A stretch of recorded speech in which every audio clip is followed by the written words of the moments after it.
Why are you acting like you're reading? You're sitting there with glasses. I just realized you're sitting there with glasses on and pretending to read. Oh, excuse me. I didn't see you there. I was just reading this book that I got. You're sitting there reading a Strong's Concordance. Hey, TikTok, time to rock. TikTok.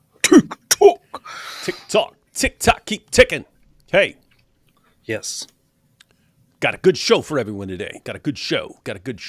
We're gonna go through.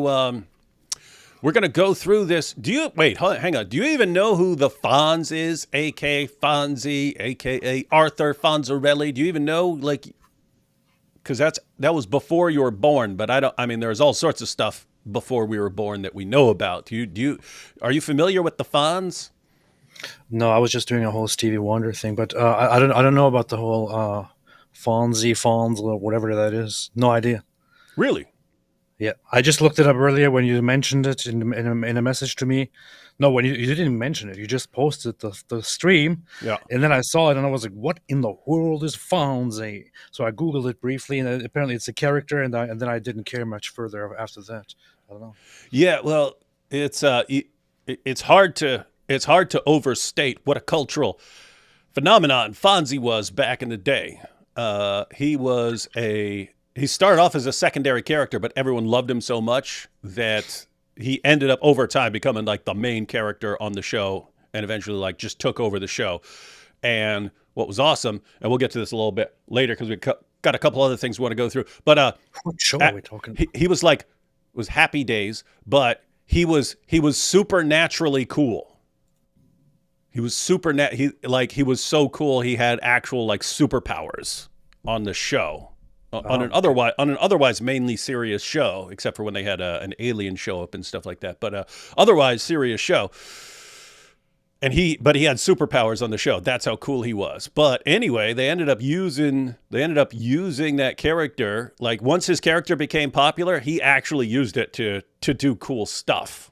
Like he had his character like be so cool that he like goes against racial segregation and stuff. And anyway, did cool stuff. But now he's old and he debated Bill Maher. And they were discussing Israel. But it's an interesting point where someone can be critical of Israel and not not evil. You can have disagreements about what the government is doing and stuff like that. Anyway, they had what do you want to say? What? I dare you to say something about Fonzie. I will jump through this screen. No, earlier today, I think just 2 hours ago or 3, I after I saw this post about how this one person was apparently mistreated and harassed at the Ben Gurion airport in Israel for being different or for being a Palestinian, and the description was just a description of a regular person being searched deeply. I read that and I thought, that's funny. So I sat down and started writing my own post of I was harassed and mistreated in a very racist way when I was leaving Israel at the Ben Gurion airport. And I posted it, and it's just a ridiculous post, which is just all about how I was treated like everybody else, and everyone was nice, but this was all a Zionist plot, and I'm still traumatized and all that. And I added at the end free PlayStation. And then the thing is, it just got retweeted by Malcolm Nance, who's like, I was about to say, on a bad day, like half the people who read that would not understand it, but like on a good day where people are really thinking carefully, it'll still be like a quarter of people who are like, oh, you see, look, this is another guy who's exposing them for literal genocide. Hey, by the way, when did we start slurring our voice, right? Because, like, I came up years ago just going, me strong, making fun of the dawah guys. Me strong than you, me strong.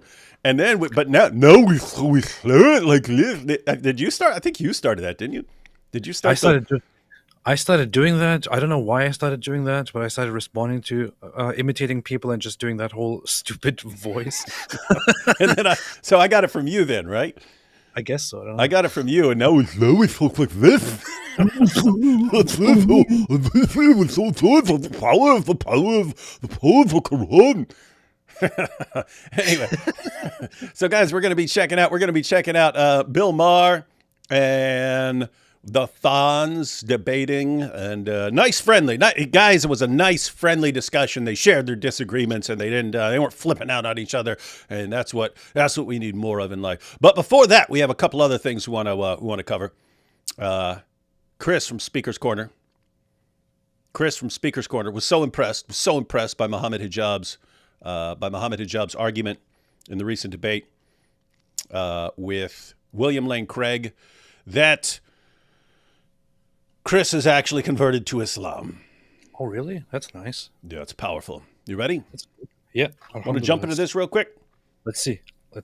Wait a minute. Let me do it. I just want to do a poll real quick before we start this. Do a little poll, because I really don't know how many people are familiar who still know. People. What's that? It's people. People. Continue. Yeah, I don't know how many people still know who the Fonz is. I know everyone who's like my generation or older would know the Fonz, because he was like legend status, like one of the most popular people on the planet. But I don't know if younger people know about it. This is so funny. Is here you have David going, "Oh, Fonzie. Oh, well, we have to talk about that because everybody's probably curious about the Fonzie," and it's like all the younger people who are younger than 60 years old are like, whomst? You said younger than 60. Yeah. Did you know who the Fonz? The Fonz. Do a poll. Everyone answer truthfully and quit being dirtbags who just answer the opposite of what you actually think. Did you know who the Fonz is before this live stream? All right. And we'll get that, because I don't know. Because I don't know if people know who he is. Or as you would say, whomst he is. Whomst it be? Oh, boy. All right. So let's go ahead and check out this video from Chris first. Chris's powerful response to the Muhammad Hijab William Lane Craig debate. So, guys, William Lane Craig debated Muhammad Hijab on whether the Trinity is coherent, and there was a point in the debate where Hijab was challenging Craig, and Craig explained overdetermination, causal overdetermination. That's where multiple causes would be sufficient to cause whatever it is you're explaining and so on. What happens if you have multiple things that would all cause the same thing? Like if two people shot you in the heart at the exact same time, that would be, each one could be said to have fully caused your death. And yet it's two causes and so on. So anyway, Craig tries to break that down to Hijab, and we'll go ahead and take a look at Hijab's brilliant response, which is being celebrated by dawah fans around the world and mocked and ridiculed by non-dawah fans. And Chris was very impressed, so impressed that he converts to Islam. Let's go ahead and check out this powerful video. Inshallah. Okay, so to respond to this very clearly, your candle example with overdetermination, causal overdetermination, it's analogous to what we are talking about. Why? If you have two candles that come together to light a flame, you will have a bigger flame, you see. You see? Let's see if this... Did you see Craig's face when... Look at Craig. He shakes his head like, what? The thing is, when I look at Dr. William Lane Craig's reaction here immediately to what Muhammad Hijab says, I think he doesn't even in the moment realize how absurd it is what Muhammad Hijab just said, because I don't know, it's dumb, and he's kind of getting confused and giving no. Yeah, so watch Craig's reaction as Hijab says this. It's analogous to what we are talking about. Why? If you have two candles that come together to light a flame, you will have a bigger flame, you see. Okay, and Craig's reaction right there is, this is someone who has no clue what I'm talking about at all and is responding based on his own ignorance. And that's an ongoing problem with the dawah crowd, is their dawah guy will respond and have no clue what anyone is talking about. And all the dawah fans who also don't know what the guy is talking about think that their guy, that his response is epic and brilliant. And you actually have to explain it to them over and over and over again before they ever understand anything that's been going on. But okay, so Chris is reacting, and then we're watching his reaction. I also just realized, didn't William and Craig's example say that if you use 2 matches to light a flame on a candle, isn't that what he said actually? Yeah. And Ahmadinejad then said, if you have 2 candles to light a flame, then you have a bigger flame. Yeah. Anyway, a little detail, whatever. Yeah. Yeah, same thing that you frequently get from the dawah guys. So yeah, and that's what actually Chris is responding to. So guys, to explain causal overdetermination, which in the context of the debate is about how can Father, Son, and Holy Spirit all like create or something like that. What is that? That now you've got what? You've got three all causing the same thing. This makes no sense. And Craig's response is, well, you don't understand causal overdetermination. You could have more than one sufficient cause. And his example is, if you took 2 matches, you got a candle, and take 2 matches and you light the candle at the exact same time, either one of those is a sufficient cause. And yet you don't say like each one lit the wick 50%. They both lit it, and each one was completely sufficient to say. So each one is responsible for lighting the wick. You don't say it's like 50-50 or something like that. And likewise with the Trinity, you wouldn't say that the Father is doing a third and the Son is doing a third and the Holy Spirit's doing a third. Anyway, that's the point of what they're talking about. But here's Chris's reaction to Hijab's refutation. Let's see if this really is true. If the scientific miracle of the candle is a real miracle. He's doing a powerful experiment.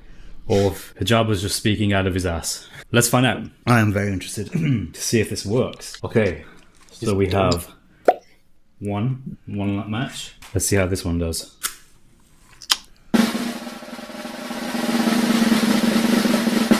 Ooh, you see? So tiny measuring tape. We have about half. You see, 1 match. Me strong than you. 1 match, like no 2 matches, 3 matches. We should all make reaction videos in which we test this experiment. Yeah, we find out if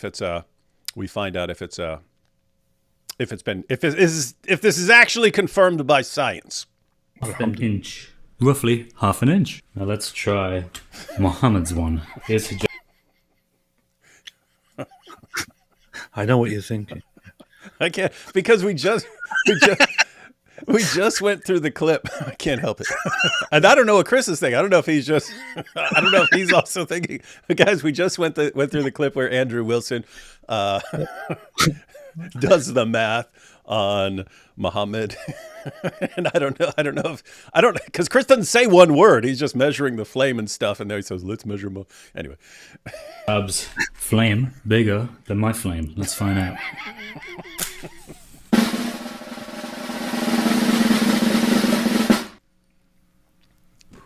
Double the power, double the strength.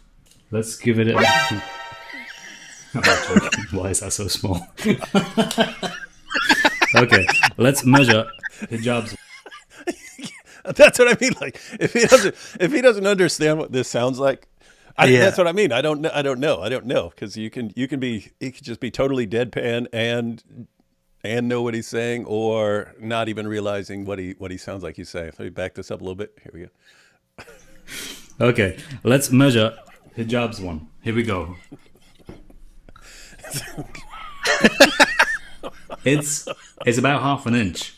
In fact, they're roughly the same. If anything, this one is slightly bigger, so it looks like Hijab's flame is smaller. Huh. That's interesting. Hijab is smaller. Oh boy. All right, here we go. We've just proved that the scientific miracle of the candle is not true, ladies and gentlemen. Turns out Muhammad Hijab was just speaking out of his ass. Who would have thought? Wait, let me try one more time. Maybe something went wrong. Maybe there's still faith in the scientific miracle of the candle. Let's check. Here we go. Let's try one more time. I'm gonna blow this one out. Here we go. Again. 2 matches. Two matches. Now we have the Don't two mess matches. about on this channel. We do So it's only do the serious. So guys, keep in mind this: he's actually performing a correct experiment here, because William Lane Craig, again, his point was if you had 2 matches each lighting the same wick, then each one is a sufficient cause of lighting the wick, and each one could be said to have caused the wick to light up. Hijab's response is, but if you put 2 flames together, it would be a bigger flame.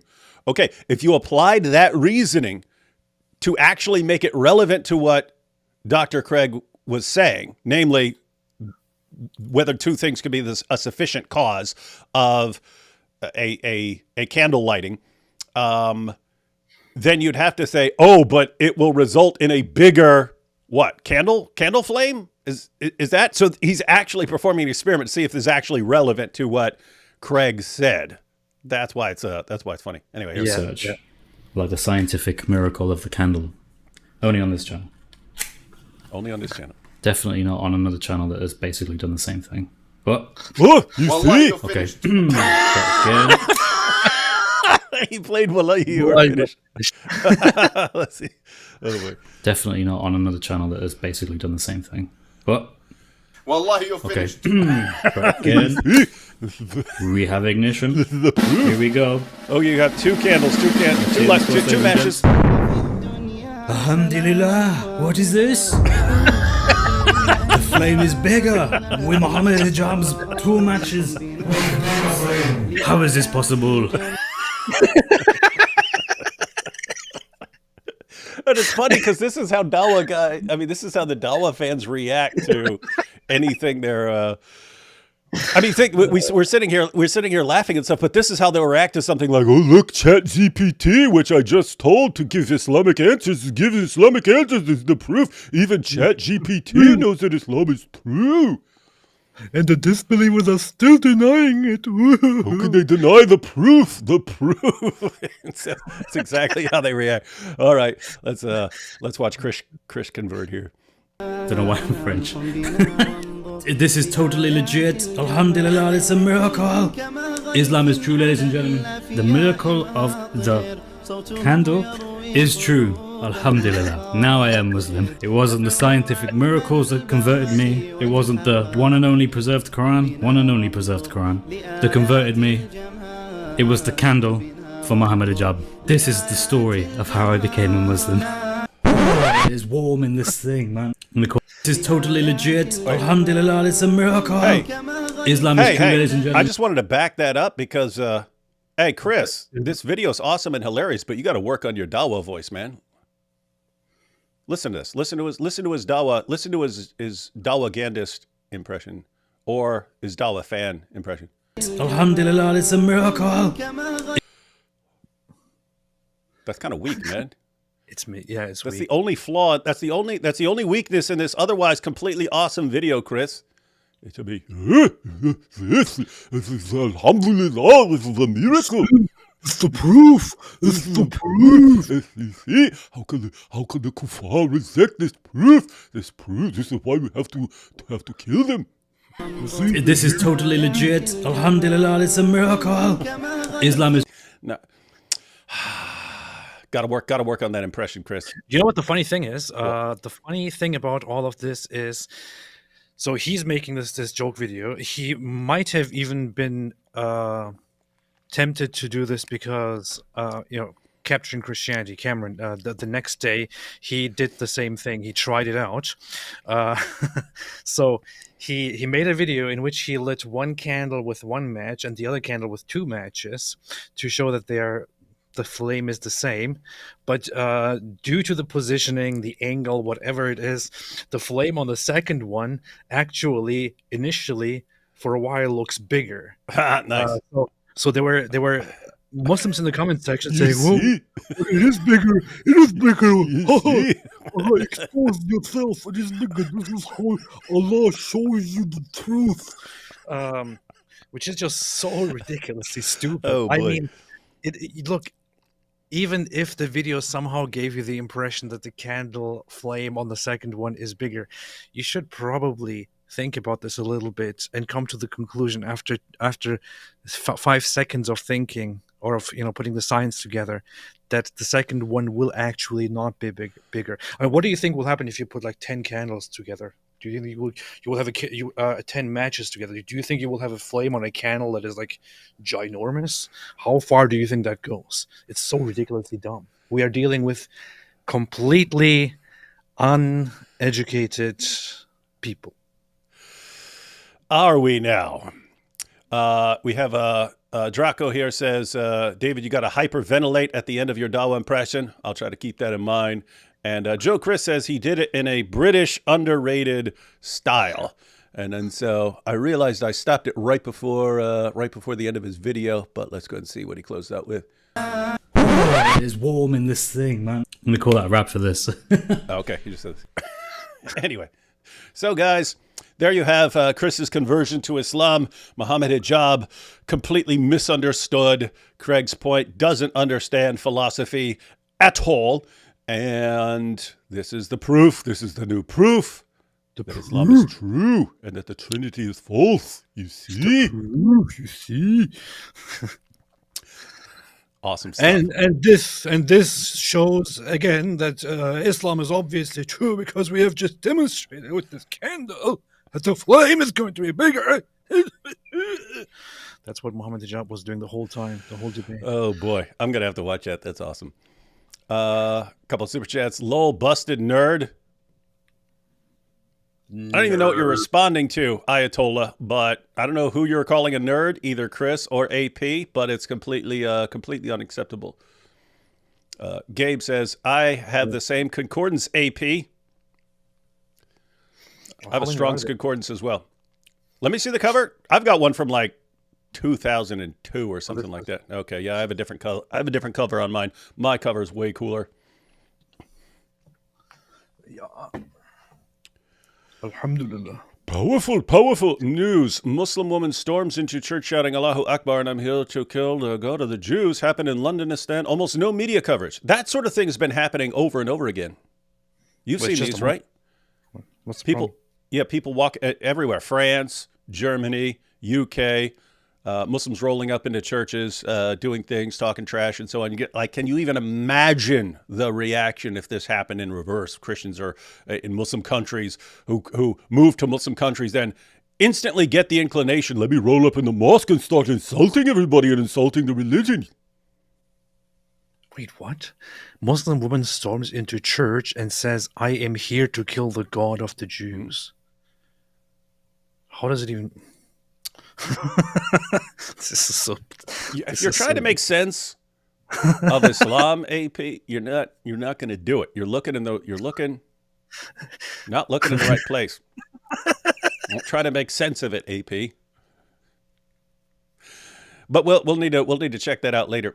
You're right. I didn't even see that. You're pointing out there's no coverage of it. I didn't even hear about that, and I follow this stuff all the time. If Henry Winkler was my grandpa, I would die from a cringe attack. What do you even? Oh, if you're saying Henry Winkler now, because he's old and super nice. But if you were saying the Fonz, oh my goodness, that guy, coolest character in TV history. Got cash and love for D Woods YouTube. You are much better than racist AP. That is a good point. That's a good point. That's a good point. I just saw the video of the woman. Actually, she's on camera. You have to see this. She's insane. Apparently, she goes in there and she's like, "I want to see the one true God. I want to talk about the one true God." And some guy is talking to her in the church about Jesus, and she's like, "Oh, show me proof. Give me proof." And she has a hijab and all of that. Eventually, she gets up and gets to the very front and gets the microphone and screams, "Allahu Akbar! Submit to the one true God." Maybe we should look at this sometime. We'll check. We got to check those out. We could just have one entire show going through all the clips of these guys rolling up. These guys and women now rolling up into churches and the stuff they're saying. But the funny thing is, like, even when she runs into a church, this Muslim woman, the one thing she mentions is the Jews. I'm here to kill the God of the Jews. I mean, whatever. Spaceman says, does Daily Wire have the infamous headphone dent? You know what that's about? What? No. Does Daily Wire have the infamous headphone dent? Okay, we don't know. I don't know what this is about, but AP says no, so I'm going with no. I have no idea. No, spaceman. Go back to space with that question. That's true. Moo says, "Hey, yeah, that's Fondy's thing. He started the he popularized the thumbs up, which is still popular. Look at this. Look at this. It's even on the screen. Hang on. You mean this one? You mean this one? Put it on the screen again, stupid computer.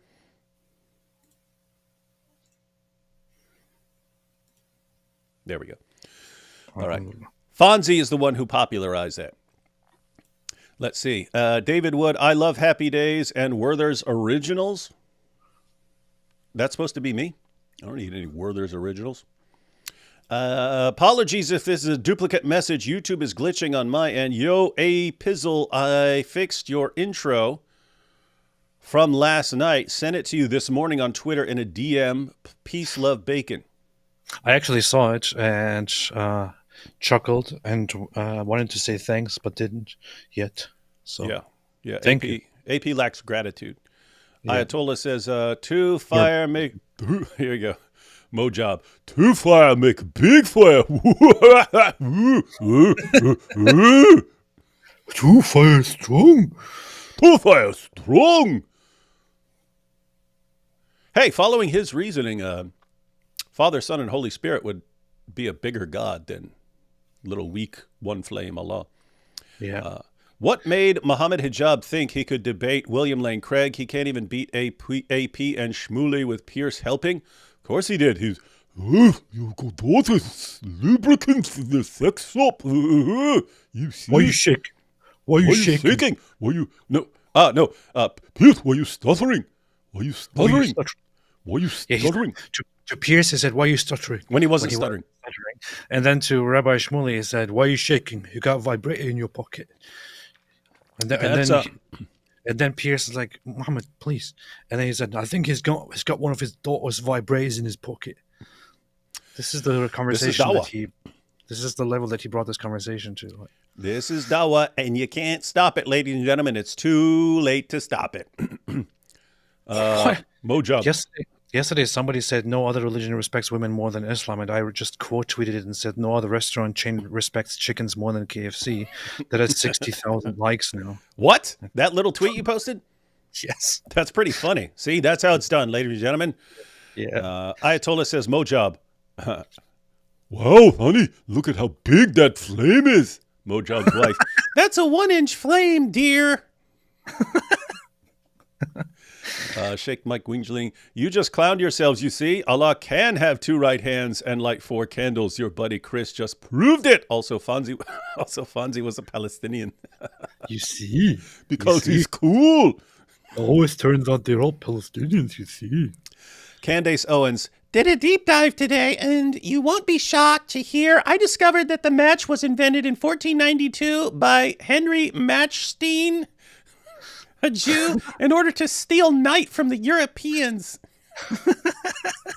I'm not saying this is true. I'm just asking questions. Why isn't the media talking about this? About Henry Matchstein? The media is bullying and trying to shut down everyone who's talking about this. This is why. But I am brave. I am brave. I will not be silenced. Oh, here you go. Mr. Fonzarelli. Mr. Fonzarelli. I can't do it. It's pretty good. It's pretty good. I'm getting better. Yeah.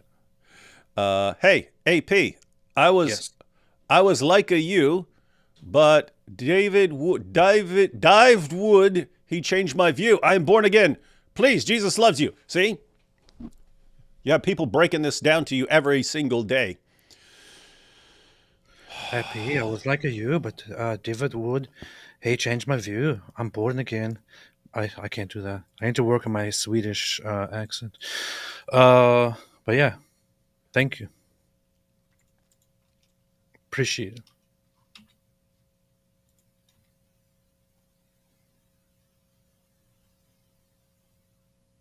What are you waiting for, man? I'm waiting for you to convert. You see? Look how easy it was for Chris to convert.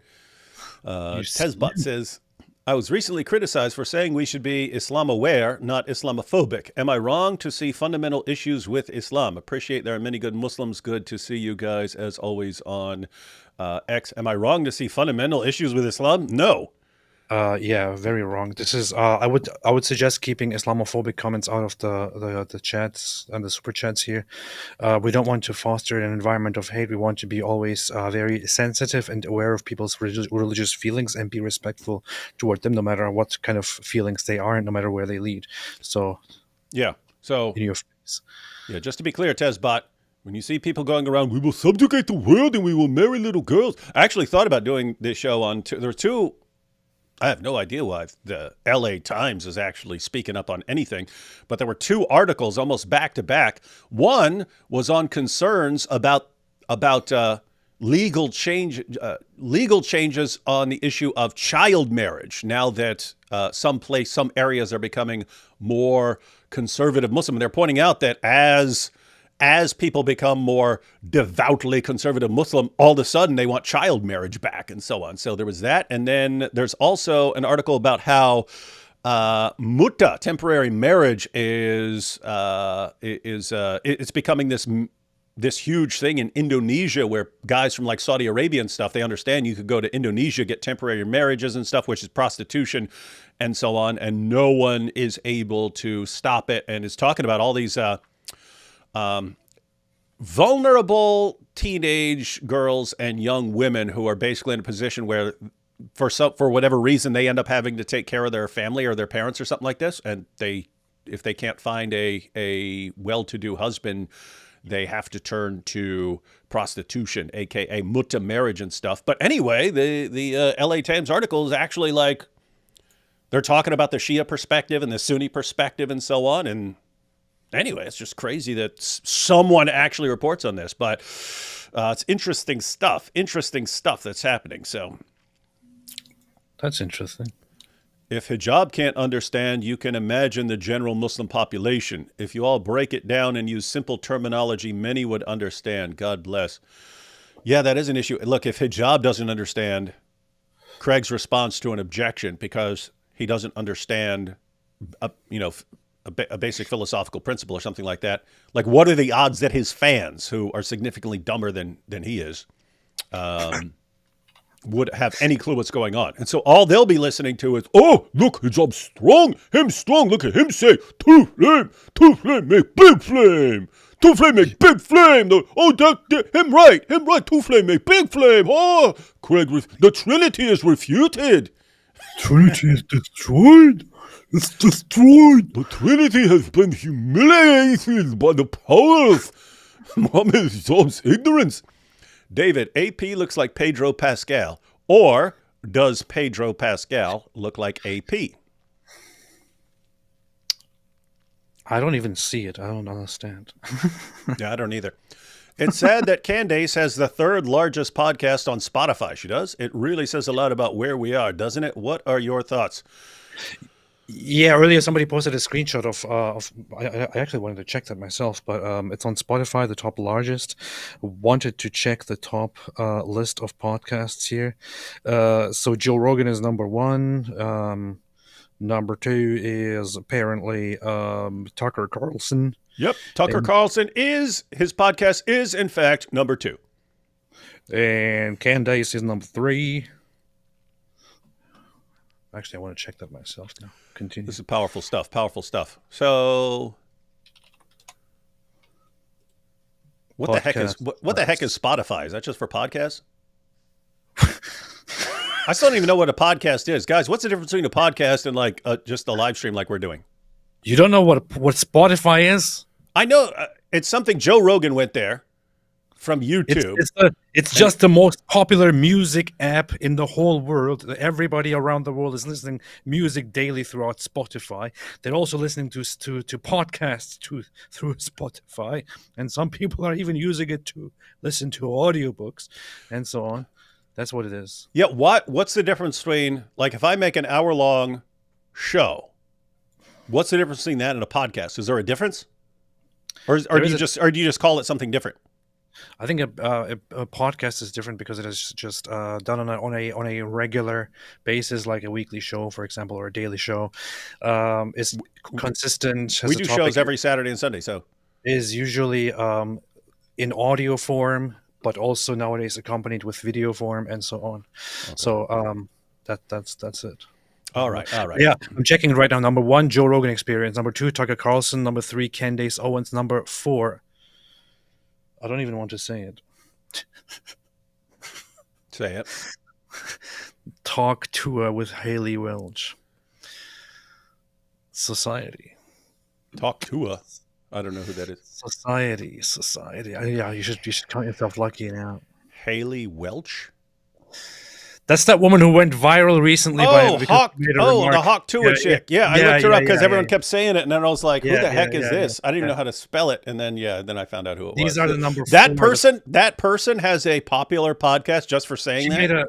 She became famous for one single reason, which is that she responded to a good sexual move that makes men crazy whenever you do it, and then she responded with this, and that's why she went viral. That's why she became famous. Great talent, by the way, great contribution to society, and then created her own podcast out of that. Which is, I guess, there is one aspect of it that I have to that you can say, okay, at least she didn't go down the worst path, because often when people get famous for these for things like these, they go down even worse paths to make themselves famous and to make a career. At least she didn't go down those paths. She started doing a podcast, but still, this is what people like. Not top 5 podcasts here.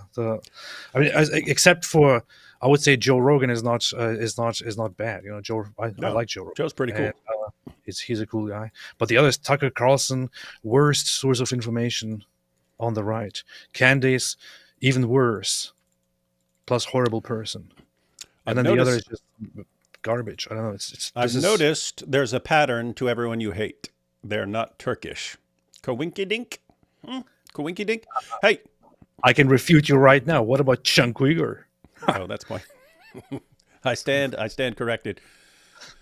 Hey. Yes. When you point out the top podcasts right now, I was about to show what Macklemore said about America. We were about to expose and humiliate him for his horrible, horrible words on America. But then you have to go and say that, and it's like, gosh, man. Things do suck right now. Isn't the guy just trying to get traction again because nobody listens to his music anymore or something like that? You don't know that, man. I only know one song by him ever, and that was... Which one? I don't even know. It was Downtown. And I know there was one song. He had this other guy. Downtown was very popular because it had this. It had the other guy singing. He's going downtown, downtown. The entire song was about him buying a moped and so on. But it was super cool because he brought back like Melly Mel and Big Daddy Kane to rap in it. And anyway, it was a pretty good show because I saw it on I saw him do it on some talk show, like, I don't know, Tonight Show or something like that. There was one song that everybody was listening to a while ago, maybe a decade ago or so. Downtown. And I was so freaking sick of hearing it everywhere. And it was I just wanted to, whenever I heard it, I wanted to just, kill everyone in the room, but never did it. So, yeah. All right. So now we have Macklemore or Macklemore, depending on how you want to pronounce it. Macklemore or Macklemore or Macklemore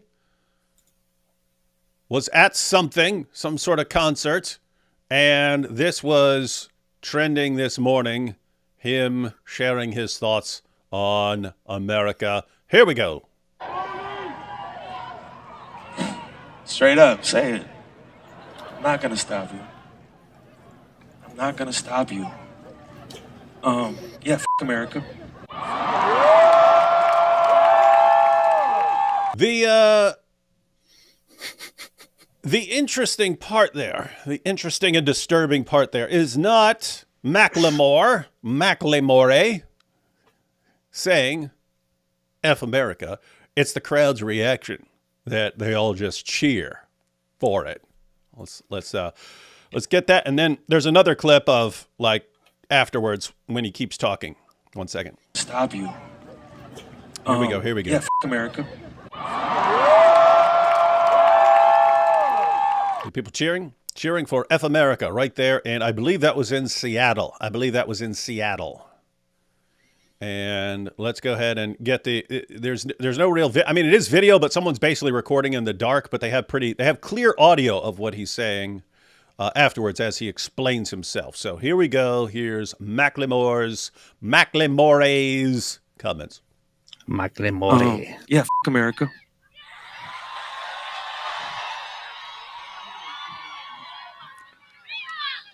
Get out then. Look, I just want to say one thing real quick.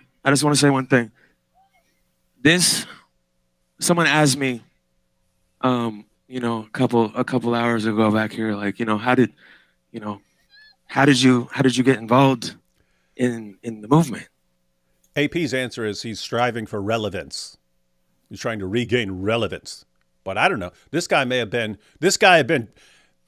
Macklemore's may have been making a difference for a long time, AP. You don't know. Anyway. And I didn't know before. I didn't know. Someone just asked me a couple hours ago, how'd you get involved? And I didn't know. But now I know. I didn't know. And we were on tour. October 7th happens and I start paying attention and I start learning. I start listening. I start going back. So October 7th happened. Then you started learning, started investigating, started listening, ladies and gentlemen. Here we go. And learning the history. This issue that was deemed so complicated. Oh, that's complicated. You don't want to go there. No, it's actually not that complicated. It's not complicated. This whole, peace in the Middle East, battle between Islam and the Jews and so on. It's not complicated. Very easy. Very easy. You know what it sounds like to me? It sounds like to me like somebody in the 1940s says, "I wasn't aware, and how I started. Kristallnacht happened in Germany, and that's when I started researching. And it all seemed complicated before, but it wasn't that complicated. And now I'm all for the Nazis because I think they deserve it." Listen to what he says. One, you got the crowd cheering. It's actually not. It's not complicated. It's a genocide. Absolutely. And it has been since 1948. Don't get it twisted. You heard it there, folks. Macklemore says there's been an ongoing genocide since 1948. What's happened? The only genocide in human history where the victims of a genocide are suffering from exponential growth, from population boom.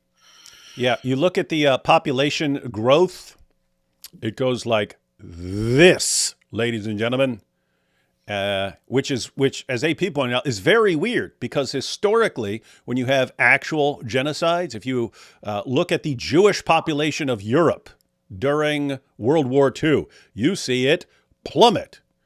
Have they even recovered their numbers yet after that? I think did they recently pass?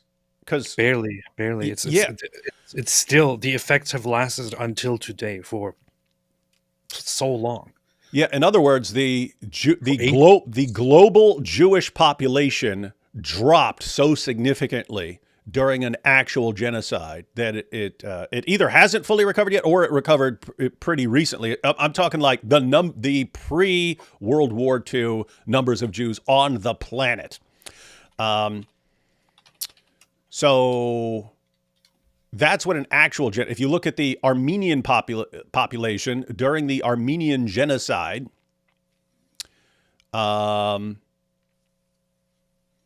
you see the population plummet. So this is the only genocide in history that I'm aware of where the result of an endless genocide for many decades now has been exponential rapid growth. It's just a weird situation, man. It hasn't recovered, by the way. Hasn't. Prior to the Holocaust, before World War II, the global Jewish population was around 16.6 million.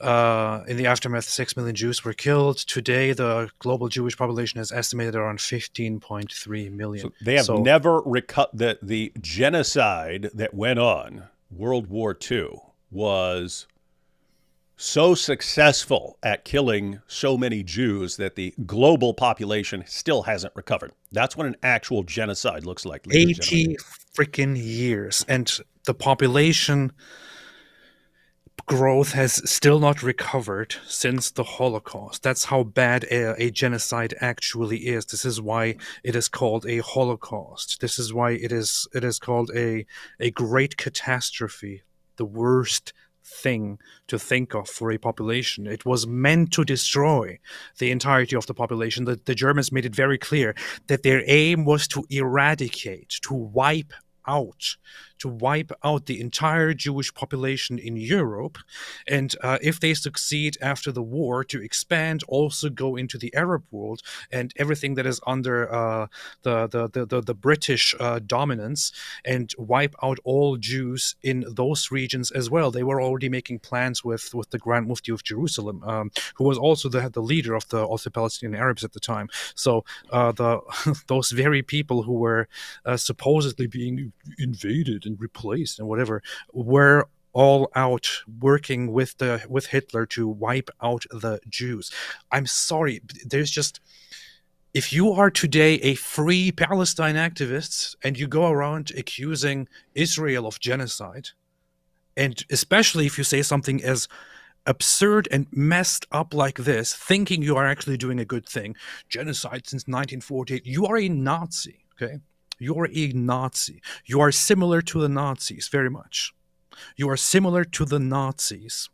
You are a useful idiot to Nazi ideas, to the Nazi ideology. You are on the side of people who actually openly and willingly want to genocide the Jews, who hope for another Holocaust, such as Hamas, Hezbollah, and so on. They openly believe in eradicating the Jews and that this is the eventual final solution, and so on. This is basically where you are. These people are evil. And honestly, as a non-Jew, I will gladly say it, the world would be a better place without all of those people. Gosh. Now you're starting to sound like you're calling for genocide. What the heck is wrong with you? Yeah. So guys, here's what's crazy, guys. Macklemore could have offered some sort of legitimate criticism and said, hey, I think Israel should be more careful as they're going after Hamas jihadis or something like that. Instead, it's been a genocide since 1948. Okay, now you sound like an idiot who doesn't know the meaning of genocide. Genocide, you're trying to wipe out a population or a significant part of a population to get rid of that ethnic group. Going after terrorists is not genocide. Collateral civilian casualties is not genocide. Genocide is trying to wipe out the group just because that's group. It doesn't mean going after terrorists and so on. And when you're a rapper and you say, but this is a genocide, you sound like a freaking idiot. And the fact that people cheer when you say it tells us a lot about how screwed up things are right now. I tell you, people like this guy who simply jump on the current trend to whatever, get recognition again, or whatever their motive is, they would never, ever even dare have a proper conversation or discussion or debate about this topic of whether Israel has been committing a genocide since 1948 with any knowledgeable person. In fact, not just this guy, not just others. I haven't seen a single person, not a single person, who goes around right now saying, this is genocide, Israel is committing genocide. Israel has been committing genocide. Israel has no right to exist. They don't want Palestinians to exist. I have seen exactly zero people of this sort go around and actually have discussions and debates with those who say the opposite. Not a single person. Point me at one. Wait, Point me at something. are you saying I challenge all are of you these- ready to debate Macklemore? Well, they'll be like debating. I don't know. My kefir on the ground here. What if the debate has to be in rap format? I would do it. I would challenge any of these inbred people. Cenk Uygur, Candace Owens, that Smith guy, the neo-Nazis, the Islamists. None of these people can actually sit down together in a debate and explain to you how exactly in the world, without being challenged, how exactly in the world Israel has been committing a genocide since 1948. I'll tell you one thing. Had the Arab side not fought, had the Arab side not attacked repeatedly, there would be no conflict right now. Israel wouldn't be fighting anybody. They're talking about, oh, you can't trust Israel. They're just acting like this and this. They actually want to wipe out the Palestinian population. Okay, cool. If that's your theory, great, fantastic. However, Israel would have never had the chance to do any of these things had your side not began the aggressions every single freaking time. Every single time. You are sounding like a German right now. I like this live stuff, ND says. Like AP's live rants? If someone as racist as Robert Spencer was able to see the light, you can do it, AP. Hashtag she was 6 years old, justice for Aisha. If people don't get the joke about Robert Spencer, there was an actual white supremacist named Richard Spencer, and people see Robert Spencer and think they're talking about the same guy, and so on. I find it funny how Robert Spencer gets so annoyed with it every single time when somebody confuses their names. But I just like to joke about it when I talk to him. Solaria says, finished Surah 74. You see, Surah 74 is finished. Next, it's time to do Surah 1. Surah 1 will soon be finished. You see. Can't listen to Joe Rogan anymore. Thinks Jesus was a mushroom. Doesn't believe in the moon landing. And his stance on Israel has me cringing. Yeah, I've never, apart from the one where they had the Dorsey from Twitter on there, I don't think I've ever watched a full Joe Rogan show, even back when he was on YouTube. I would just watch occasional clips of him saying something. But I have to say, based on a lot of the clips I've seen, I like Joe. I don't know if he has stupid views. The thing about him is he's a good guy. He's a good guy. He's somebody who genuinely actually cares about what is right and what is wrong. He wants to find out. He wants to know. The bad side is that he is like one of those people who will, in family gatherings, your uncle who will sit there and relay the latest things that somebody told him without properly analyzing them. Okay. That's basically so he's basically, in other words, AP, there's a difference between a good guy who absorbs some dumb ideas and just a bad guy who's spouting complete nonsense. Yeah. Kenneth Owens is blatantly evil, I would say, honestly. Joe Rogan is a good guy. This is how genocides start, ladies and gentlemen. She doesn't agree with me. Looking forward to Talk Tua's reversion to Islam. Ayatollah here says Macklemore. Macklemore. Genocide is the act of tripling the amount of population. Yeah, that's what genocide is in the minds of the Macklemore's fans.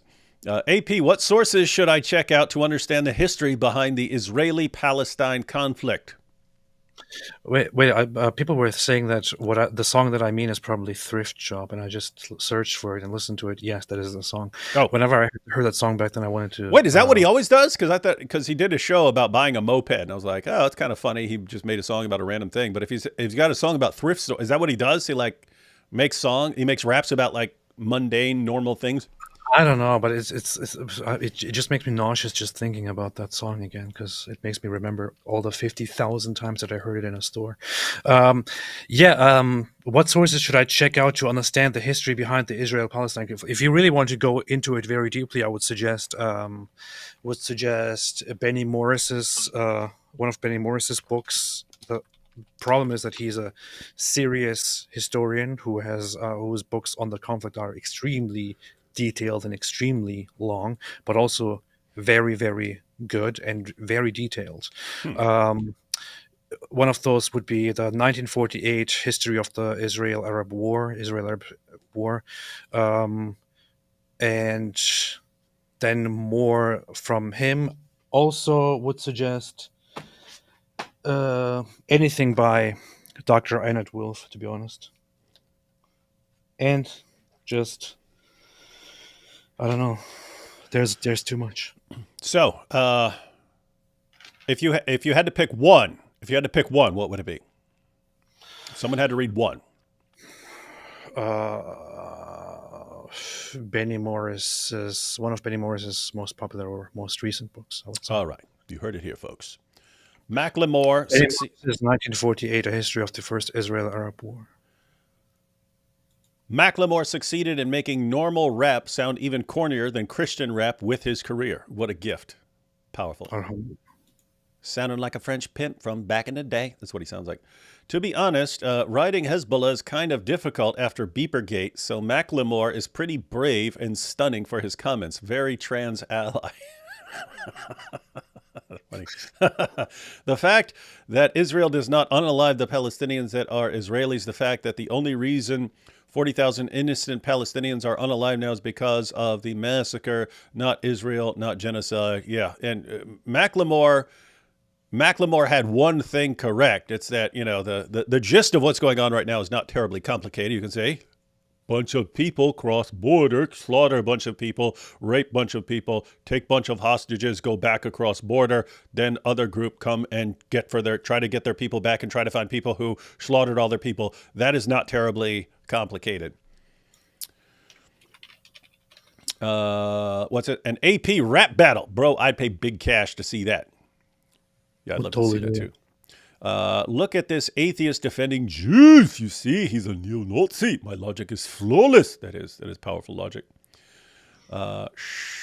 Seeing Candace Owens debate the IDF, Jonathan at Pierce, I get how she thinks. Candace's 4-year-old son, Mommy, I tied my shoes all by myself today. Her, oh, so why couldn't you tie Daddy's hiking boots last year? That's actually a good point from what she was saying. Guys, she was saying, so they're saying, hey, you did this precise attack on Hezbollah. Why didn't you do that against Hamas? And she doesn't understand completely different situations. But yeah, this would be it. I tied my shoes. Why couldn't you tie Daddy's hiking boots last year?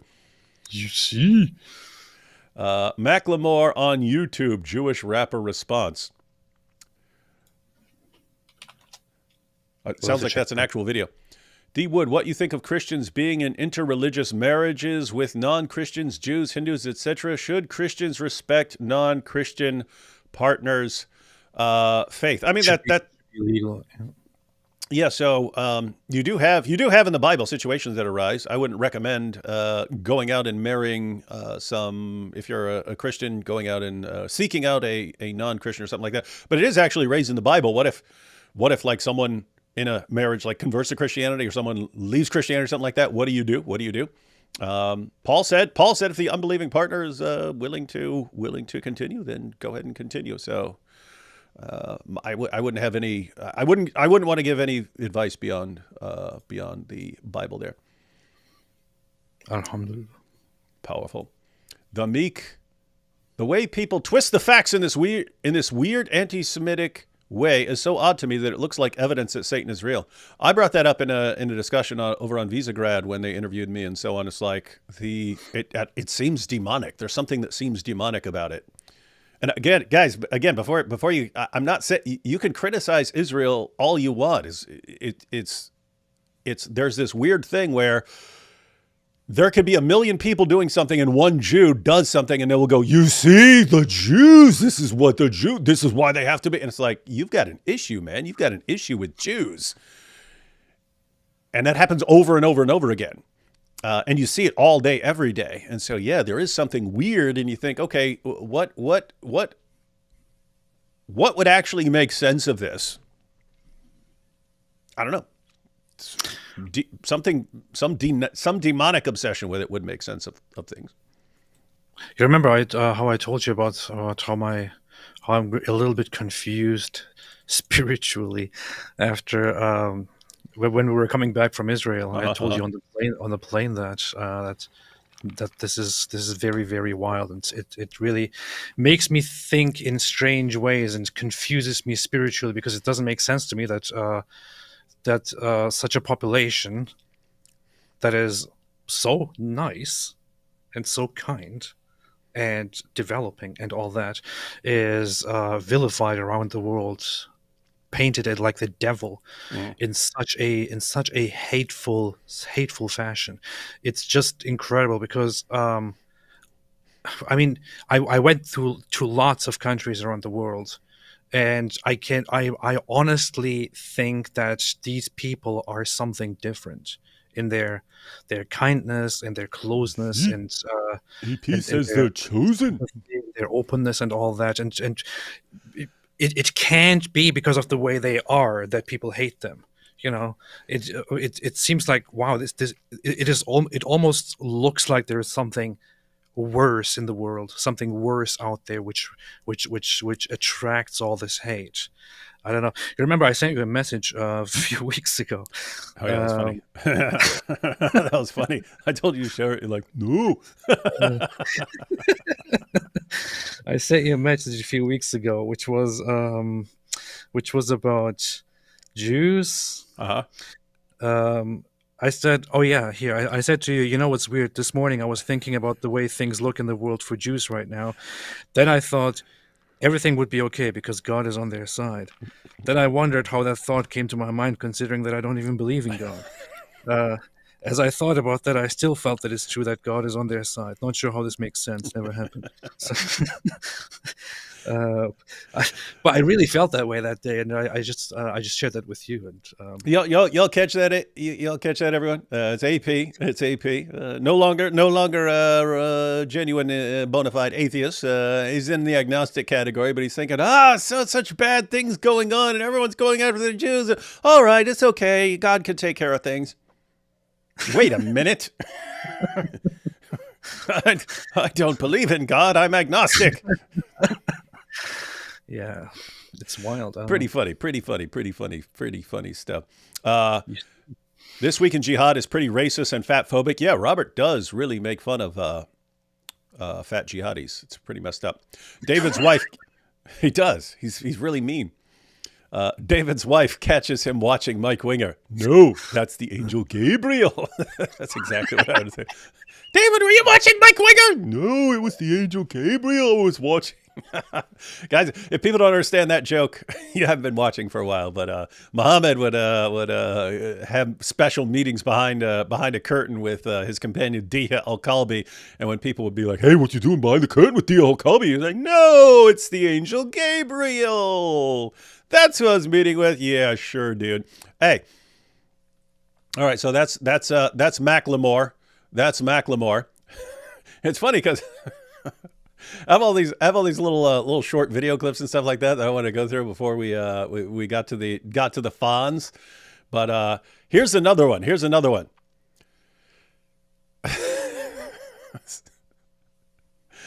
AP. Yes. So earlier I saw that the IRS union had endorsed Kamala Harris. Mm-hmm. Anyway, I was like, why would you brag about that? I've never met anyone in my life who likes the IRS. It's an interesting situation because you could be endorsed by groups that some people don't like, but other people do. Like if you said I was endorsed by, this police union or something like that. Well, there are lots of people who like police, and there are some people who don't like police. And so, it depends on who your target audience is. But the IRS, there's no one who likes the IRS. Anyway, Elon, that was my reaction. And then Elon, right after that, shared this clip by the redhead libertarian. I've seen that name. I don't recall ever seeing any videos by her, but she was reacting to this endorsement for Kamala Harris, and it was my reaction. With great honor that I am endorsing Kamala Harris. But Josie, why? What position, what endorsement sent you over?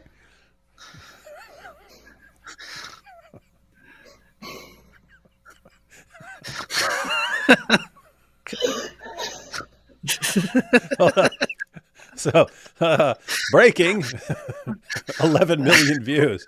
It just happened. Breaking, the IRS union just announced they are endorsing Kamala Harris. Let's go. It's the let's go that cracked me up. Wait, you're like, oh yeah, we finally got the endorsement. All right, let's check out this chick's reaction.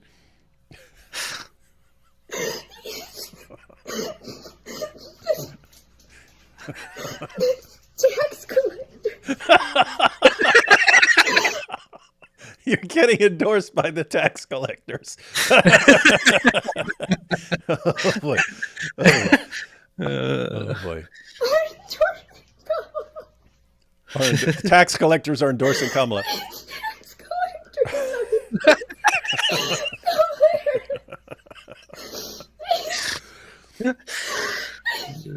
To a country that was built on rebelling against tax. Yeah, it's funny. You go back a couple of centuries, like, what? You're raising our tax 2 cents? War! Someone has to die. Now, the tax collectors are endorsing Kamala Harris. What? Who likes the IRS? Seriously, No one. Not one person.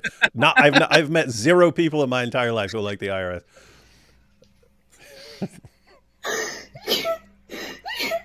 As if we didn't grow up watching Robin Hood. She said, as if we didn't grow up watching Robin Hood. Taxation is theft. Dismantle.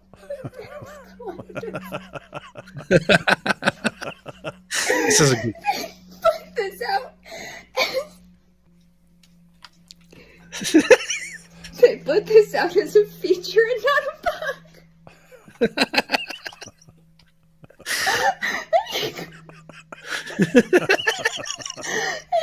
I thought we were being with.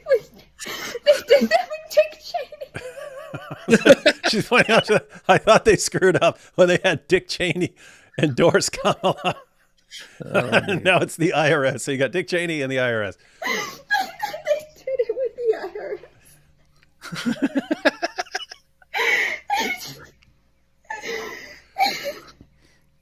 Man. As if we're not going to go throw tea in the harbor. That's right. Tax collector shows up at my door. And then Putin. And Putin endorses. endorses Kamala. Yes, Vladimir Putin did endorse Kamala Harris for U.S. president. So.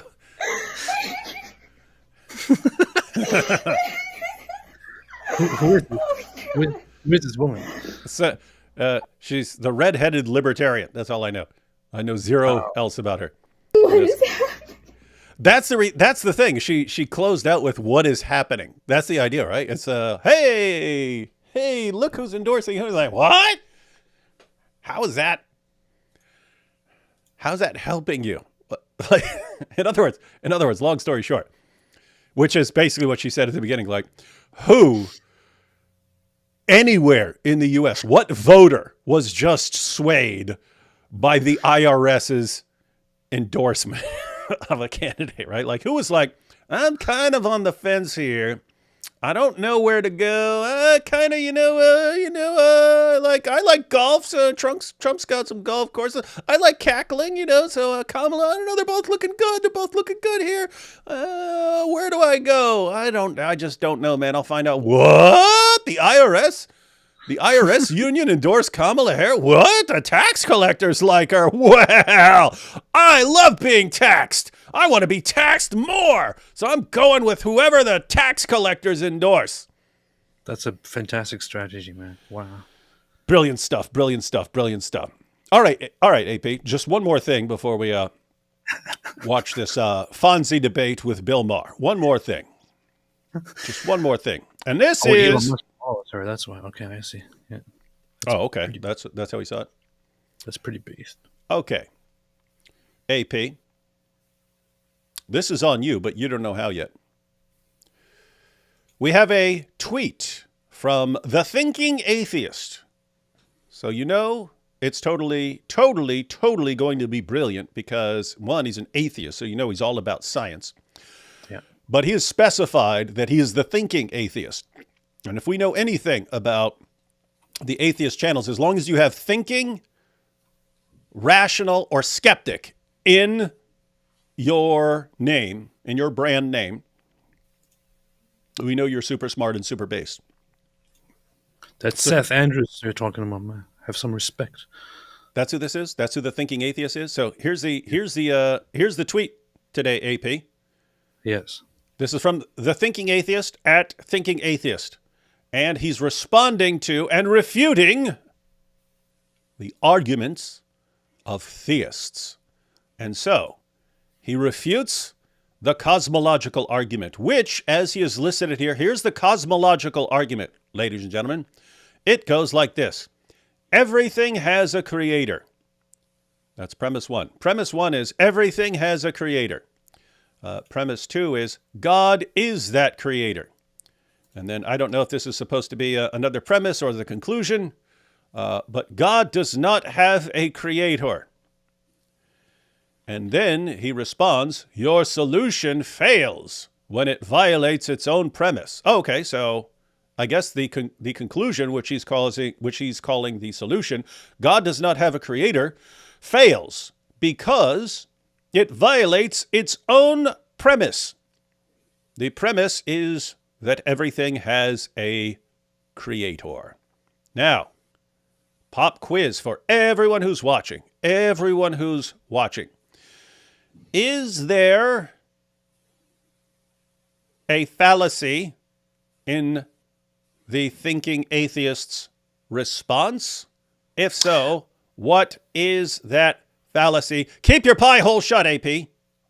Testing everyone. I'm going to blurt it out. No.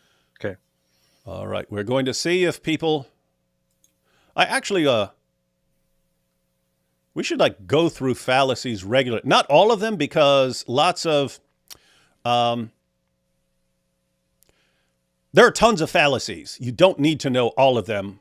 You don't need to know most of them. But there are I would say 5 to 7 fallacies that everyone needs to know because they keep happening over and over and over and over and over and over and over and over and over and over and over and over and over and over again. You know what? I think fallacy would be a nice name for a girl. Yeah. Why doesn't this guy change his name to the fallacious atheist? Fallacia. That's also a good name. Hey, no, it wouldn't be. Quit being weird. All right, guys. So what's the fallacy here? Stepping into Grace says, yes, there is a fallacy. There is a fallacy.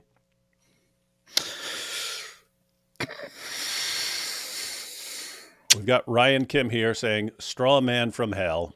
Yeah, the very first line is fallacious. The very, very first line, without even getting to anything else. Yeah. So to be clear, you're not saying the cosmological argument is fallacious. You're saying that the Thinking Atheist is fallacious in his representation of it, right?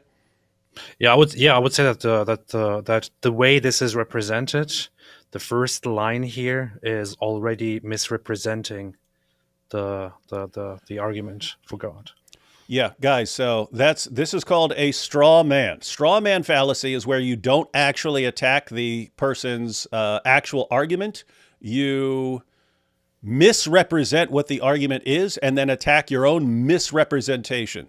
So, matter of fact, here, yeah, a lot of people have seen it. Someone else says straw man. At least, yes, it's at least a straw man. In other words, you could point out other problems with this, but that would be the main one. The main one. In other words, I'll give you an example. I've seen hundreds of times I've seen Muslims, like in comments and so on, but I've even seen Muslims who are presenting and arguing things, and even in debates occasionally, you'll have Muslim dawah guys, and they'll say, hey, I asked my Christian friend why he believes that Jesus is God. And the Christians say, because Jesus has no father, so Jesus must be God. And when the Christian says that Jesus must be God because he has no father, I say, ha, but Adam had no father. And then all the Muslims go, oh, alhamdulillah, so brilliant, such a brilliant refutation, so powerful. And what's the problem? The problem is I've never heard any Christian in my life make that claim. Yeah. It's a made up claim, right? We have actual arguments for the deity of Christ. You make up a fake argument for the deity of Christ, and then you respond to your own fake argument that no Christian has ever used, and you say, haha, I've refuted their case.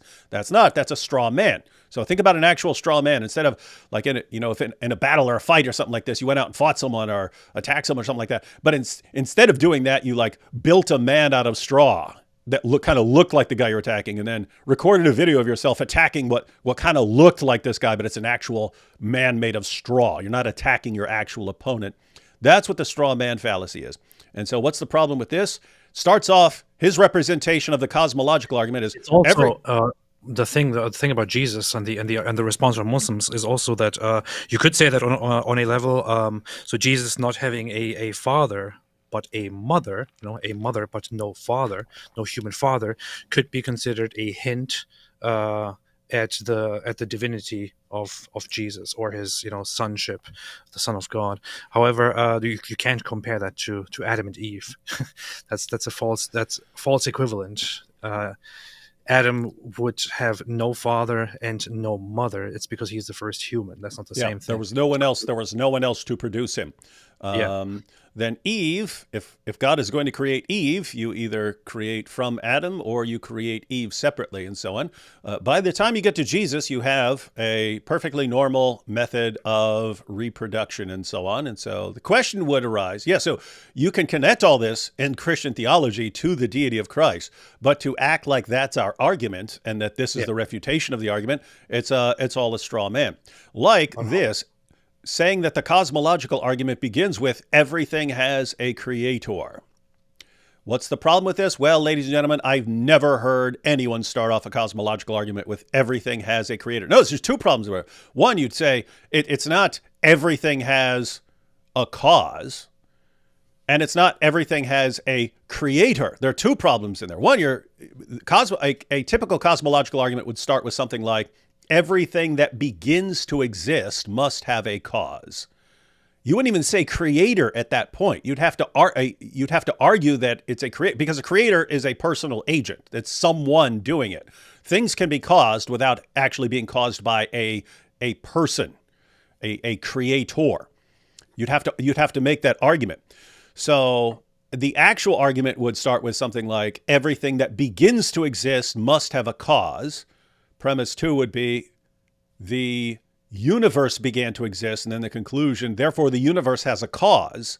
And so you'd make that argument, and then once you conclude that the universe has a cause, you'd start making an argument about what the cause of the universe has to be like, and you'd have to argue that it would be a creator. But that would be the actual argument. Here, starting off with, this is what the theists say. They say, everything has a creator, but I can refute it by saying, does God have a creator? You would have to say.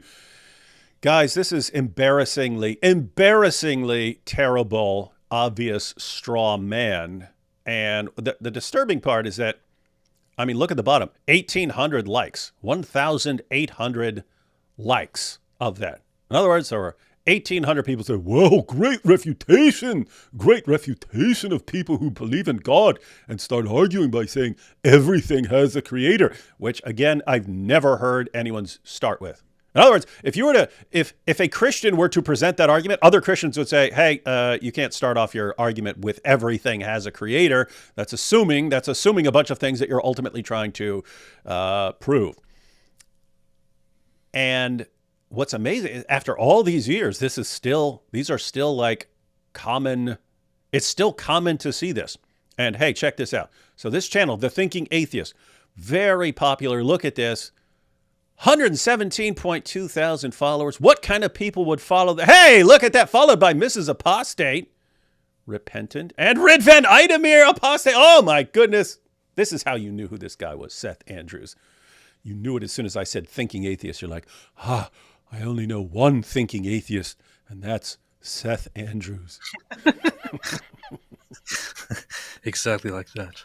No, but I know the guy, and I also had a conversation with him a long time ago. He's actually a very, very nice person. Very nice person. What's up with these very nice people who are, I'm the skeptic of this, and I'm the thinking this, and the rational this. And you say, okay, why don't you go ahead and respond to some arguments? And they completely misrepresent the arguments. What's going on with that, AP? I don't know. I don't know either. It's weird. What I don't understand is like, they're very fine people on both sides. So again, yes, it is. Again, if you're claiming to be the champions of reason and logic and science and so on, you say, okay, respond to your opponent's argument, and that's what you say. You instantly launch into logical fallacies and so on. Like, how do you with a straight face say you're the champion of reason and logic after that? I don't know. Because, I mean, that's pretty... If I saw that from a regular atheist with 2 followers who is like a 14-year-old, I would still think that's bad. For a popular atheist to say it, I can't say it's weird because I see it all the time. I think it's weird that I see it all the time. I just find it offensive when people claim to be the champion of reason and logic, because I am the champion of reason and logic. Yeah, I know. We are. Yeah, true. All right, guys, take a couple of super chats, and then we're going to jump into this debate with the Fonz. It's not terribly long because it's a section of a longer thing, and they have a discussion about this. But again, it's not 2 people like screaming at each other like you see with Cenk and Mohammed Hijab and Rabbi Shmuley and things like that. It's 2 calm people discussing a difference of view and being nice about it. It's refreshing. Joan Peters from Time Immemorial is good source material on the Middle East conflict. Unfortunately, it's out of print, but you can find used copies. I'm not familiar with that, AP. You ever heard of that? Joan Peters? Sounds familiar. That's all I know. We are not familiar with that. We can neither confirm nor deny the truth of that comment. Here's Issa. Issa says, I love peace, but we need a real path to it. That's pretty darn commonsensical. A real path. People want peace, and people offer, here's how you get to peace. And it's usually something insanely stupid that would never in a million years work. Yeah, real path to peace. I will just maintain that that there is no peace that you can possibly find by denying the facts, by denying the truth, the underlying problems. There is no peace that you can find by making temporary ceasefires, by saying, let's just stop fighting. Let's just stop fighting. Yes, okay, your side will stop fighting. The other side will prepare for the next fight. You have to notice, you have to recognize the underlying facts, such as I know Isa is not part of this, such as the overwhelming Islamic belief of considering Jews subhuman and believing in their eventual extermination. As long as that exists, and I'm sorry to say to Jews as well, as long as that exists, and you don't recognize it, you will not solve the problem. Jews need to recognize it foremost. Israel needs to recognize it foremost. And people need to recognize it. We can't just... I see so many people talk about, oh, no, this conflict has nothing to do with the religion. It's because of the history. And no, The religion is at the core of this conflict. And if you don't see it, then no wonder you can't solve it.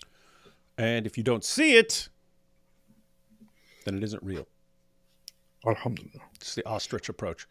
Weddy here says, just pray for Jerusalem. Tezbot says, have a terrible cold at the moment. I blame the Jews. You see? That's what I do when I have a cold. David Gly says, asked a Muslim if he was alive during Mo's time and Muhammad wanted to marry his sister, would he be okay? He said he would be an honor to be the Prophet's brother-in-law. Yeah, even if my sister was only 6, it would be such an honor for my Prophet to bang my little sister. Weird stuff, man. Weird stuff. Student asks Masab, why you say war might be needed for peace? Play video link in live chat 56 to 58 where he summarizes the reply. Goosebumps. We will check that out. Matter of fact, they've been going back and forth. I don't know what actually happened. They've been going, Masab challenged Mohammed Hijab to a debate. He said, hey, I'm here in the UK. Let's have a debate. And looks like they were trying to set something up with Pierce. I don't know if it's actually going to happen. I think Hijab would find a way to weasel out of it. But I think Hijab also feels comfortable knowing he can kind of like steamroll over Pierce trying to maintain order. So he knows Pierce is kind of a weak moderator if someone's going to be running his mouth and so on. So he might actually want to, hey, I'll go in there for a shouting match and I'll be super popular. Face the facts. I messaged with him, with Musab, because he messaged me before about Muhammad Hijab when he was talking about him, and I messaged him to about this issue. He said to me in his fashion, he said, "No worries, I will handle him." Okay. I think it'll be good, even though English is second or third language for him and stuff like this. He's still pretty brutal and on point in debates. So we would love for this debate to happen, and we would love to watch it and review it. What's up? I know what Muhammad Hijab will do. He will try to do what he always does with these with such confrontations. He will try to attack him personally, dig out personal things. Then he will play into the whole mindset of Middle Eastern people by calling him a traitor and talking about his family and so on. This is the kind of stuff that he will do. I think Masab would be pretty brutal too. I think I'd like to see it. Pre-Islamic Iranians used to be great friends of Jews and even tried to help them against Romans in establishing a Jewish state in 614. Such a tragedy. Iran can get better, though. Do you want to see progress anywhere in the Middle East? Iran looks like it's really, really close to having a lot of rapid progress. They can get their stupid mullahs out of the way. AP, check out song by Petra, Whole World. Got to check out that song, AP. The song is called Whole World by Petra. I'm checking it out right now. Hey, we got from Robin Hood himself. And that redheaded libertarian grew up watching that. I'm starting to believe D Wood and Voice triggering AP in true fashion for the diagnosed sociopath. What do you mean? Not triggering AP. I've never been triggered in my life. Support my friend. Kamala could get endorsed by KKK and people would still vote for her. That's the pro-Hamas group and the liberals now. Unfortunately, that's the reality. With a little twist, this is totally reasonable. The KKK could say that they believe that there's currently a genocide going on, and they think that they would be the heroes. That only Kamala can handle this, and they are with the Palestinians, and then this would be even the leftists would just be like, yeah, thanks for agreeing. We actually saw that where who was it? Was it Sneeko and Jake Shield? I don't remember exactly who, but it was several people meeting with David Duke, the former Grand Wizard of the KKK, and it's like we saw it with Bin Laden, we saw it with AP's hero Adolf and stuff. Like all of a sudden, these guys would be like, "Oh, this person is a hero. He's actually been misrepresented, and he's a hero." It would actually be funny if like that happened with I mean, not really funny, but it would be fun to talk about if that actually happened with like the KKK were actually the good guys because they didn't like Jews. But you're right. Suleiman Ahmed had it was Suleiman Ahmed and Sneeko. They together met David Duke. Yeah. And there was a photo, and they also said they recorded a podcast with him, which they will publish. I think they never published it, possibly because of the backlash. They'd be letting the cat out of the bag too quickly. Yeah. Huh. Trump. I'm going to work to reduce government tax and inflation rates. Harris, lol, people's money go burn into our pockets. What are you laughing at? Oh, you got the cackling down.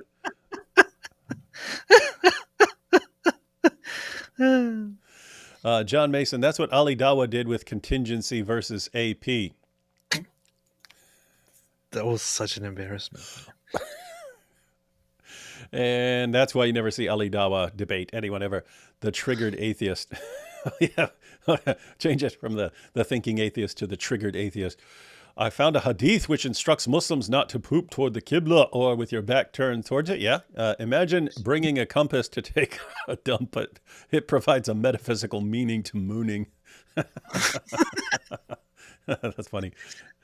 Former son of Hamas versus son of former Professor? Oh, professor. Professor. Former son of Hamas versus son of former professor. That's good. And Z-Beam here. Why are Muslim peeps not allowed to make an image of Muhammad, yet allowed to name every screaming kid that name? Isn't that idolatry? No offense to those named Muhammad. It's not your fault. Oh, Islam is the most idolatrous ideology in human. I mean, you could have something that's more idolatrous and limited. As far as what has spread the most idolatry of anything else in history, it's Islam by far. By far, it's not even close. There's an entire religion based around one man and mindlessly obeying that one man and mindlessly. It's guys, Surah 4 verse 65. People say, oh, it's all about submission to Allah. Surah 4 verse 65. The only way you can submit to Allah is by mindlessly obeying everything Muhammad says. So you make a religion, guys, come to me. Everyone, we just want to serve one God and worship one God. Come to me, so we can be the religion of one God. And you all go, oh, okay, what should we do? Well, the only way to submit to one God is to do everything I tell you. Now, give me your daughters. And people fall for that nonsense. And, oh, it's just a religion of worshiping one God. What are you people? Holy Prophet, I want to kiss the Holy Prophet. I want to think about the Holy Prophet. Indeed. All right, one more, and then we'll jump into one more from Robin Hood here, and then we'll jump right into this, again, this short exchange between the Fonz and Bill Maher. AP, don't disagree. This is a battle against Islam. But what does Israel say to their 2 million Muslim citizens that are not desiring to kill Jews? AP and I actually discussed this a bunch. So, guys, the question here is, AP and I would point out the exact same thing. Israel needs to recognize that this is religious in nature. It is an obsession that is built into Islam with Jews being your mortal enemies. It's built into the religion, and one of the goals of the religion is eventually to completely exterminate Jews. We are not exaggerating. That is one of the goals of the religion, completely wiping out Jews.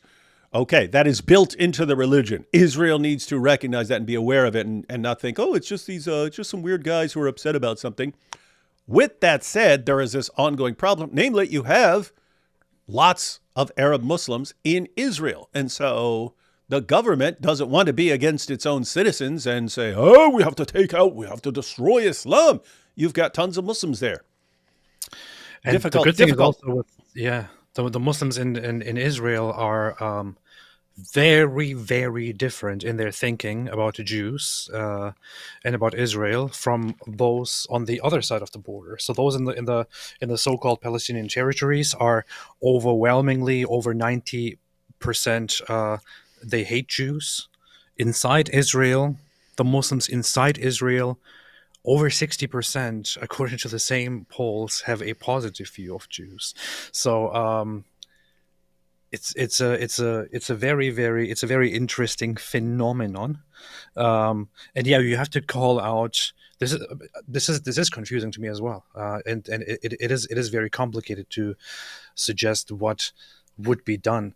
On the one hand, Israel and Israelis and Jews need to acknowledge that Islam is a problem, but on the other hand, Israel seems to have a very good way of changing the minds of Muslims inside Israel, and of pacifying them and making them feel good about Jews.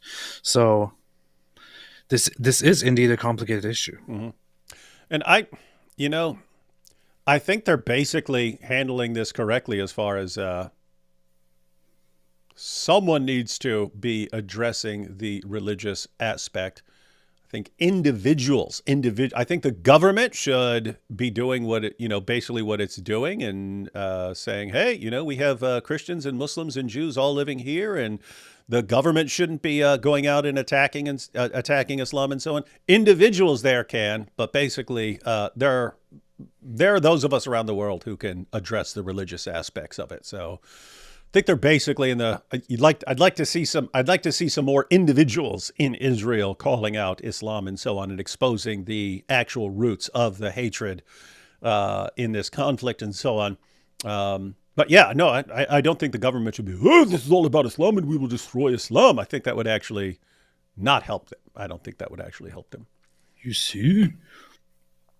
Is AP a believer or an agnostic? He's a believer in agnosticism. I'm a believer.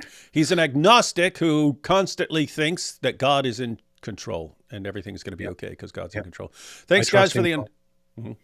Thanks, guys, for the informative and funny show. As always, AP, praying you know how wide and deep and long and high the Father's love is for you. Thank you. Mm-hmm. All right. Now we're going to go ahead and jump into this exchange between Bill Maher and the Fonz. I can go ahead and stop this poll now. I asked people if they're familiar with the Fonz, because that was when I was a little kid. I'm almost 50, and that's when I was a little kid. And therefore, anyone who's younger than me, you'd basically be hearing about it or watching reruns or something like this.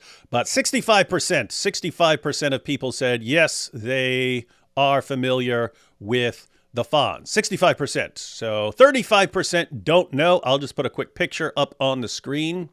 Almost 50. I thought you were 62 or something. Yeah, something like that. But, you got to downplay it. All right. So this is the Fonz from Happy Days. He started off as what was just going to be a side character. In fact, I think, because this is a long time ago, I think he started, I used to watch this when I was a little kid. I think he started off where he was in some sort of gang or something like this. And so he started off as like a minor character, but people liked him so much because he was so cool that it became more and more important. And then over time, they just kept exaggerating more and more how cool this guy was.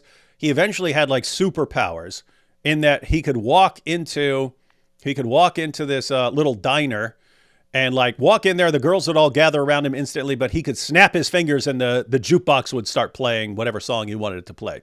So he had like superpowers, basically.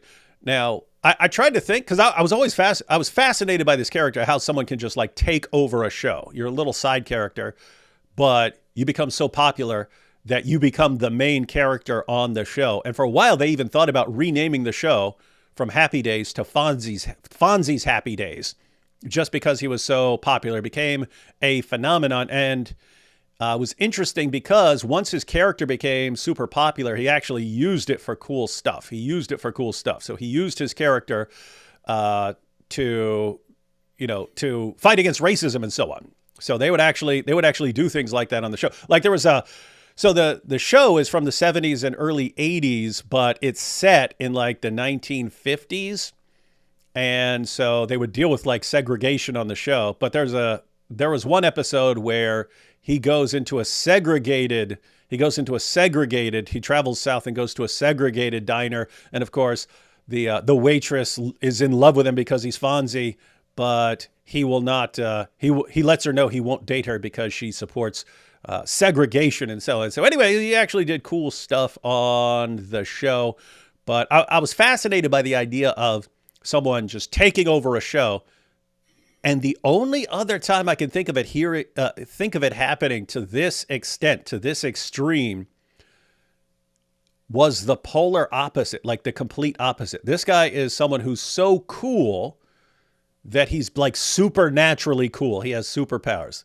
I want to see if anyone can pick up on the only other time I'm familiar with this really happening to this extent, where someone who's supposed to be a minor character becomes the most popular character, and basically the show ends up revolving around that character.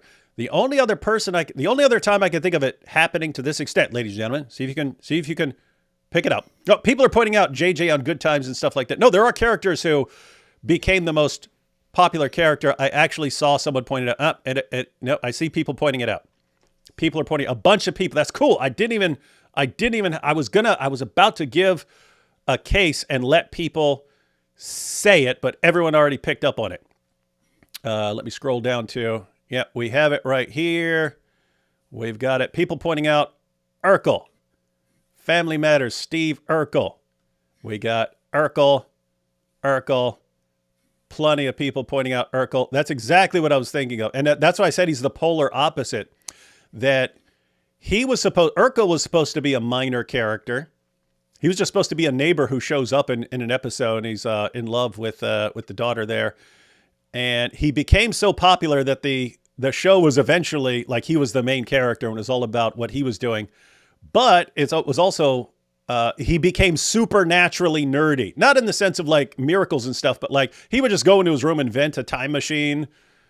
Or he would go into his room and invent a transformation machine that alters your DNA. And it's like, okay, you can't actually do that.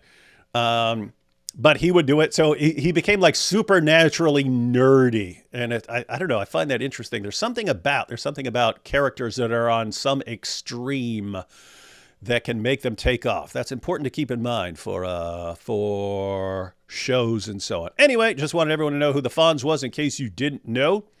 And Henry Winkler, who's a Jewish guy, played the Fonz. He played an Italian, Arthur Fonzarelli. And everyone's always liked him. Because he's a super nice guy. And he was the Fonz. But now he's debating. He's debating Israel with... Was he wrinkly? He's debating Israel with our good friend Bill Maher. On the show, what's it called when they're just sitting in a room and talking? I forget what the show is called. Maybe it'll be on the screen. All right, guys, but here, let's go ahead and check this out. Now, AP knows who the Fonz is and how cool he is. Who? First time I ever went, I would not. This starts awkwardly, like almost in mid-sentence. That's where the video clip starts. There is the longer one, but this is the actual video that they posted. And the Fonz here, when he starts off, again, he's almost in mid-thought because they cut off right before that for an advertisement. But he's talking about when he first went to Israel. He didn't go to Israel because he's worried that a war is going to break out. He's always worried that there's a war breaking out. Anyway, that's sort of the context, but here we go. First time I ever went, I would not go to Israel. I was convinced if I stepped terra firma on Israel, I stepped off the plane onto the tarmac, a war would break out. Why? I don't know why. It's a tick. Well, that's more than a tick. They actually don't. Henry Winkler's thought was, it's just going to be bad luck that when I go there, it's going to break out. Bill Maher thinks he's saying that he's so important that a war's going to break out if he comes there. Right? So that's why Tick's like, what? You got a problem? You think wars are going to break out wherever you go? And he's just saying, no, it's just I feel like if I go somewhere, there's going to be a war and I'm just going to have bad luck. But anyway. So it's psychotic. Wait, what's that? He just called him psychotic. This is Bill Maher's new show, or new, meaning that he started this like last year or so, where he's just both of them are getting heavily drunk and high or something and talking. Yeah, what's that show called? What's that show called, guys? No, that's not Real Time. He has a different show called Real Time. I'm familiar with Real Time. And way back in the day, he had Politically Incorrect. This one's called something, where it's just him sitting in a room. It's called Club Random. Okay, Club Random, and he sits there and smokes weed or cigars and drinks and stuff and has discussions. But anyway, he says he thinks it's psychotic because he thinks Winkler is saying that, like, hey, if Fonzie shows up, there's going to be a war breaking out over it. So anyway, let's back up a little. That's more than a tick. Yeah. That's psychotic. Yeah, well, thank you. What, I mean, why you stepping off the plane? No, not me. Just bad timing? Bad timing. There we Well, go. No, I wouldn't cause the war. Oh, I see. I would just be in the middle I of it. thought they were like, the Fonz. Hey, it's on. Henry's here. Allahu Akbar, the Fonz. Really? This is the last straw. Oh, my God. The Fonz is in Israel. Now we have to get them into the sea. Oh boy, it's actually funny. I always found Bill Maher funny in this way. I guess it makes it funnier when he's slightly drunk or something, whatever it is. Yeah. Yeah, Bill Maher is one of those weird guys where he could be saying something. I'll be like, "How can you be this stupid?" Yeah. And then he could be saying something else and be like, "How are you the only guy with common sense on this entire show?" The only person who is looking at the obvious, because for a while it was just his show's politically incorrect. So I'm not going along with the political correctness campaign. I'll say whatever I want and stuff. And so that was cool because political correctness really sucked. It was like the precursor to cancel culture, where people had to declare war on you unless you're politically correct. So he actually stood against that, but he would say lots of dumb things. But then when you ended up with jihad and stuff, he would just be on all kinds of shows where he was like the only person who had any bit of common sense, because every single news broadcaster or politician was saying the exact same thing. Oh, but all religions have their radicals, so this isn't about Islam. And he would just be like, what are you talking about? What are you talking about? And he would say, no, you don't have massive numbers of people in other religions and so on who are calling for apostates to be executed. So no, that's part of Islam. That's part of the issue. He actually quotes statistics. And this is what I appreciate about him, and I will never forget my appreciation for him during these times when the whole Islamophobia bad. Let's cancel all of those on the left who are Islamophobic as well. When that whole wave was going on and is still going on, there are still lots of people who say Bill Maher is a racist. We should cancel him. It's our responsibility. And he just says, I don't give a crap. F you all. Islam is a horrible religion. It's the worst religion, and so on. So I respect that, Yeah, that would kind of, if you wanted to, apart from his common sense on certain issues, like if you were to try to identify his top virtue, he seems to be willing to tell you exactly what he thinks on some issue, and he's not going to be pressured out of it. And whatever he thinks, whether you agree with it or disagree with it, he's just going to go ahead and say it. I did want to get back to this comment here because someone posted a really, really funny comment about the Fonz. Oh, here we go. Michael James said, the Fonz is the red heifer. Meaning what would really set people off. Guys, if you don't remember earlier this year, there's this big thing about they're going to get the red heifer and then they're going to destroy the Dome of the Rock and build a temple there. So we have to fight now. And so someone's saying, what Bill Maher thought he was saying was something like, oh, the Fonz is here, we have to fight over this. Is basically the red heifer, something that would cause instant war. But yeah, it's not what he meant. He was just thinking, he thinks his luck is so bad that he would show up and oh no, war broke out. Now I can't even get out of the place. All right, here we go. Back to Bill Maher. Oh, what about their prime minister? Are we allowed to talk about that? Of course, you can talk about anything. That's what I love about this. I really think that he knows if, God forbid, he steps down or the war is over, he's in jail. I mean, that's possible, and we hear that a lot. I mean, it's interesting. I believe it to my core. Yeah, well, you don't know that could be the case. We just talked about this yesterday, didn't we? Yeah. About Netanyahu, and people think Netanyahu is carrying on the war just because he's going to be in trouble. He'd be in trouble if the war wasn't going on. Like, this was the theory about Bill Clinton. So Bill Clinton's going through a scandal and stuff like that. And then, we have this war in Iraq. So there's people saying, nah, he just wanted the war in Iraq to draw attention away from himself or something like that. And so I guess same idea with Netanyahu. Netanyahu is carrying on this war because he's worried about being in trouble. I don't buy that. This is so disrespectful toward a man.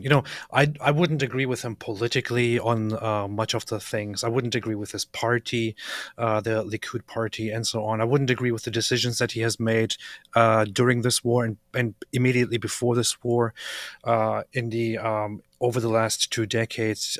In my opinion, he did a lot of things wrong, and he contributed to letting Hamas become stronger and carry out terrorist attacks and so on.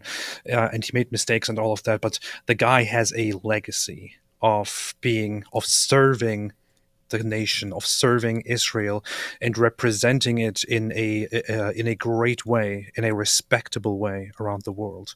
He comes from a family that is respectable and that has a tradition, a reputation for serving the country and giving their lives for this nation. His brother was in one of the most significant operations in Israeli history, and died there, and so on. It's the guy has dedicated his entire life to Israel, and he's basically nearing the end of it, and he is still, given the circumstances, all of the pressure that is going on, handling the situation quite well.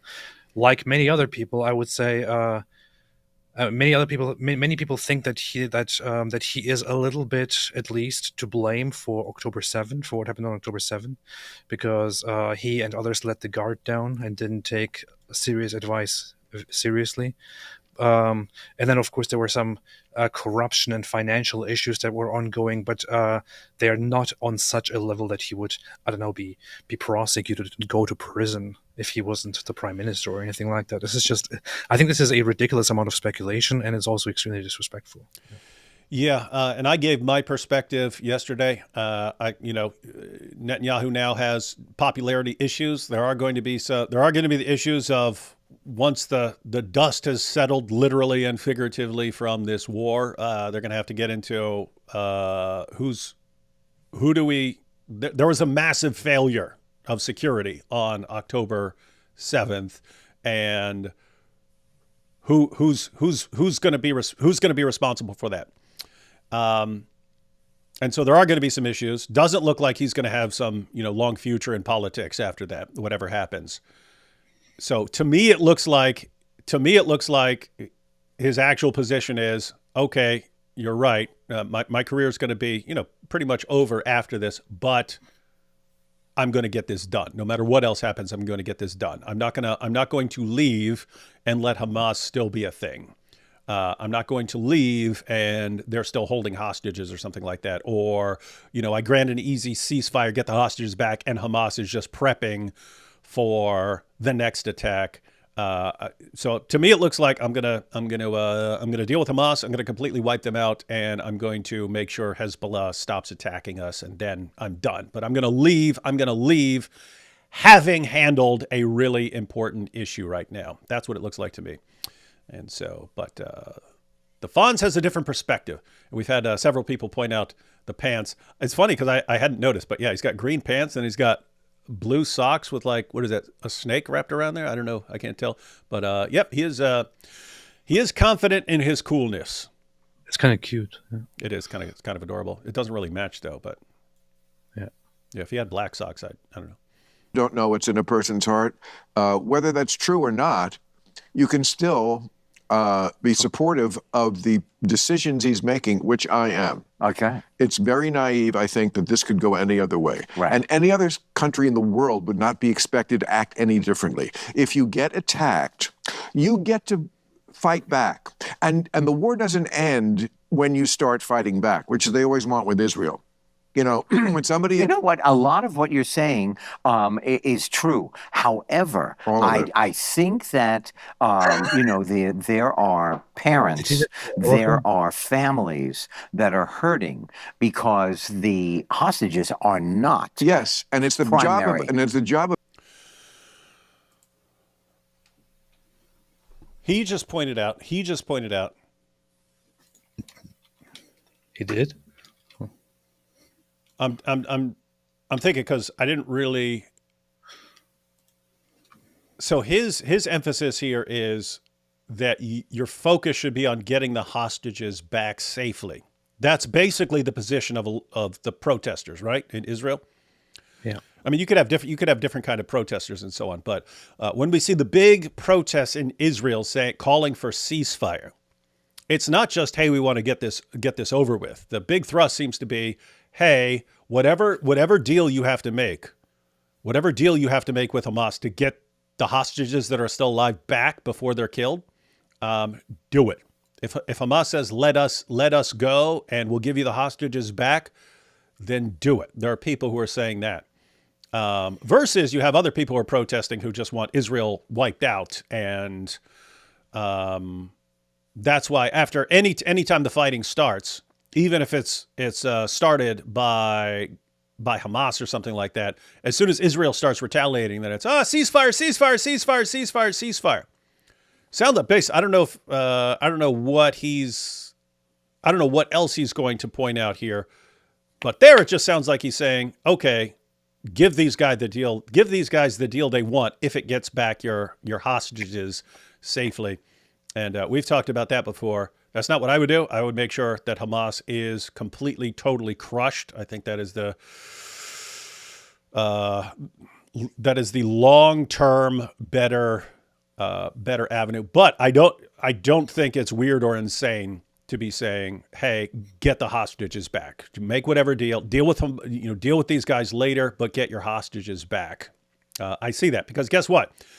It's not my daughter who's being held hostage. It's not my son who's being held hostage. It's not my brother being held hostage. So people who are saying, my brother's still alive or my daughter's still alive or something like that, get them back. I don't care what deal you have to give them the deal. Get my people back. It's just long term, it's a dangerous precedent that keeps being set that just take a bunch of hostages and then we'll eventually give you whatever you want. Yeah. You have to understand the situation that these families are in when they think about this entire conflict and the hostage situation.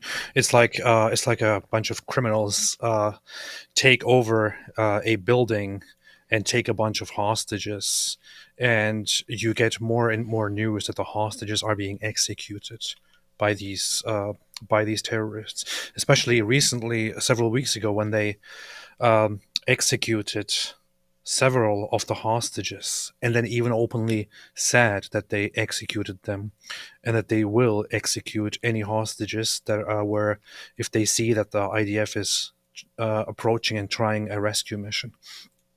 Then, of course, the focus of families, of civilians, is on, please make sure that those who may still be alive can come back in one way or another. We don't care. Afterwards, go and do whatever you want to Hamas. We don't care. We just want these hostages back. It is a very, it's a difficult situation. Yeah. And again, so that's kind of why I liked this discussion when I started watching it, and then said, okay, well, instead of we could just finish watching it live. That they're disagreeing, but it's not someone with some insane evil position versus someone with a different position. It's two guys who are. It's a weird situation where you're both right? You can say, hey, I want my daughter back safely, and we should do whatever it takes to get my daughter back safely. That's not a crazy. That makes perfect sense. But as a government, you have to be thinking about additional things like the future and so on. And so that's kind of the idea behind not negotiating with terrorists. People do negotiate with terrorists and so on, but the idea behind the slogan "Don't negotiate with terrorists" is every time a terrorist says, "Hey, I took your hostages and give me what I want," and you give them what they want, that encourages them to do the exact same thing. Oh, that teaches them that's how you get what you want. You get what you want by slaughtering and torturing people and taking hostages and killing hostages, and then we just give you whatever you want. Versus if you make it clear that you are never going to accept a deal and you're just going to crush them, relentlessly crush them, then it sends the opposite message. That is not the way to get what you want. And so it's rough. It's rough stuff, man. Rough stuff. Rough stuff. Fonz here. a statesman and a leader and a prime minister to think long term and not just short term. Like, if they don't eliminate Hamas, They're then not going to eliminate Hamas. Hamas is an idea, not a group of people. that's a bullshit thing. It's not bullshit. Well, let me tell you something. They've said that for years. I just read, I think, Sam Harris on this, and he said it right. I know Sam. Okay, great. You're bragging about knowing Sam Harris? That, like, you were the coolest guy in the world in my mind, and now you're like, oh, what? I know Sam Harris. What? Would have been, might have been cooler in people's minds like 10 years ago, but now who thinks, oh, wow, you know Sam Harris? He did that is an important point, though. And they're arguing. He's pointing out, I know Sam Harris. I know what he would think or say. I guess that's. Yeah. This is an important point right here. And they're coming at it from two completely different directions. And it's another situation where they're both right. So Bill Maher was saying, in effect, what we're saying, you got to get rid of Hamas. You cannot let them get what they want out of this. You can't do it. It's a horrible precedent for the future. And so he said, you gotta destroy Hamas. And then the Fonz responds. He should have a show called The Fonz Responds. It would blow up. The Fonz responds, you can't destroy Hamas. Hamas is an idea. And he's partly correct in that there is an actual group that is Hamas. You can destroy them. I believe Israel is going to destroy them. It doesn't mean there may be scattered members and stuff, but Hamas as a group is no longer going to be Hamas as a group. Hamas as a threat to your safety is no longer going to be a serious threat to your safety, because you will have taken out all their leaders. You have taken out all their main fighters. There may be scattered members who get away and so on. It's not enough to be some serious threat to you. But the ideas that Hamas has, other groups have those same ideas. And those ideas are very common among lots of people around the entire world. And so they're kind of both right. Bill Maher's right. Hey, you got to take out Hamas. And sounds like the Fonz's response is, but you're not destroying the idea. And he is correct. So fair point, Fonzie. I like Love Sam. Sam. Great. I'm glad we both do. We both and he love Sam said Harris. this thing we've heard a lot of times. You can't kill an idea. He said, well, we did after World War II. Until now. We did kill a lot of Japanese, and that was unfortunate. Right. But, I mean, if you do kill enough lunatics, and Japan was led by lunatics, right.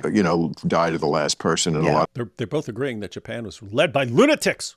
What is this racist show? It was led by complete lunatics. This is the most racist thing I've ever heard. You guys are all racist against Asians. The funny thing about this is we don't often talk about this in the West, but Japan's leadership during the Second World War was, I don't know, if you compare them to each other, it's hard to tell if the Nazis were more insane or the Japanese were. Right? It's pretty rough, especially, and it's weird. They both completely independently went into like the insane medical experimentations and so on. And the Japanese were doing the same thing on like Russians and on Chinese. They were prisoners of war. Hey, let's send them into these mad scientists to do the most insane experimentation on them ever. They were doing, and it's true. We have focused way more on how messed up the Nazis were. But yeah, there was crazy stuff going on there as well. And they would do things to the Chinese population because to them, their idea was similar to the Nazi idea, but they took it more to a religious level where they consider themselves the gods on earth are given by the divine beings, but the right to rule over everyone on the world, and all the others are just little bugs basically. And the Chinese, especially because of their history with China, with the Chinese especially were worthless, people, not even real people, on their way, blocking their way to fulfilling their great purpose. And they would not hold back in allowing their soldiers roam free and commit all kinds of incredibly unspeakable atrocities against the civilian population of China. Yeah, they would have like beheading contests and stuff like that, because you had military leaders and stuff who would still walk around with samurai swords and so on, and they would have beheading contests, like first person to behead 100 Chinese people wins and stuff. And they'd run out. They had a rape in Nanking. They would point. They designed chairs. They constructed chairs to strap Chinese women to, that kept them in a position where, they could just be repeatedly raped by soldiers in line and so on. So yeah, really, really messed up, horrible stuff. But so the Fonz is pointing out, well, you can't kill an idea. You can go in there. And Bill Maher is responding, no, you can't. You can. The Nazis had their ideas, and we crushed them so thoroughly that we actually changed their ideas. And he's saying, and the Japanese did as well. They had their ideas, and we crushed them. By the way, ladies and gentlemen, that was part of the idea for the nuclear bomb. I understand people say you don't ever cross that line. Don't ever do it. Do whatever else you need to, but you don't start dropping. I also understand the perspective of weighing the costs of the ideas that were there in Japan. They understood, hey, if we have to invade Japan, we basically have to go door to door fighting every last person, because these guys will not surrender unless they're ordered to surrender. They will like so many of these people will fight to the death. It's going to be massive casualties to do an invasion unless you can actually freak out the leaders so much that they surrender. And that was the idea behind dropping actual atomic bombs and saying, guys, there's no scenario where you come out on top here. So stop fighting and surrender. But so here's the thing. Bill Maher is pointing. So the Fonz says, well, you can't kill an idea. And Bill Maher responds, no, you actually can. You actually can crush someone to destroy their ideas. Here's the problem with that, and I don't know if the Fonz is going to respond to this. Here's the problem with that the ideas of the Nazis were pretty localized. It's right there. It's in one spot. You can crush something that's in one spot. The same thing with the Japanese. It's mainly in one spot. You can have other people with similar ideas, and you can have Japanese people around the world who might still have allegiance to their leader in Japan and so on. But basically, it's in one spot. You can get it in one spot. Islam is kind of not like that. It's not in one spot. Hamas is mainly localized in one spot, but the ideas are spread around the world. And so it's not the situation where if you crush them there, you have crushed the idea. Like if you crushed the Nazis, therefore you've crushed the idea. So the Fonz is may be correct on this one, that crushing Hamas does not crush certain bad ideas. He's correct on that. True. But that's true. But you still have to crush. Yeah, you still have that, and that's my perspective. Yeah, you're still going to have a problem. You're still going to have a big problem that's global. You still have to crush Hamas. But you also set an example for the rest of the world. Guys, whatever stupid ideas you have in your head, if you ever cross over and kill a bunch of people, then this is what's going to happen to you. And so it kind of be, hey, you guys still have the ideas, just let it also be an idea in your head that you are not going to succeed if you come and try to kill a bunch of our people. Bombing and all that. Very similar to what we see with radical Muslims. Right. Suicide bombing, cult of martyrdom. Right. Okay, so Japan became our good friend. So let's not pretend that you can't actually get to the root of this. It is difficult. I'm not pretending. No. I truly believe that in this particular case, you don't think that all those people that are now homeless and their families are destroyed, you don't think that they are now I think you have Hamas to make calculation. Again? Of course, absolutely. That is going to happen. You are also so recruiting. You want to kill every human being? No. What is that? That was lame. That was not cool, Fonzie. How did you even get to that conclusion? We were just talking about the straw man fallacy. So you're saying you want to kill every human being? Now, I guess you could try to say, are you saying that if you really want to eradicate the idea, you'd be willing to kill every person with that idea to stop that idea and so on?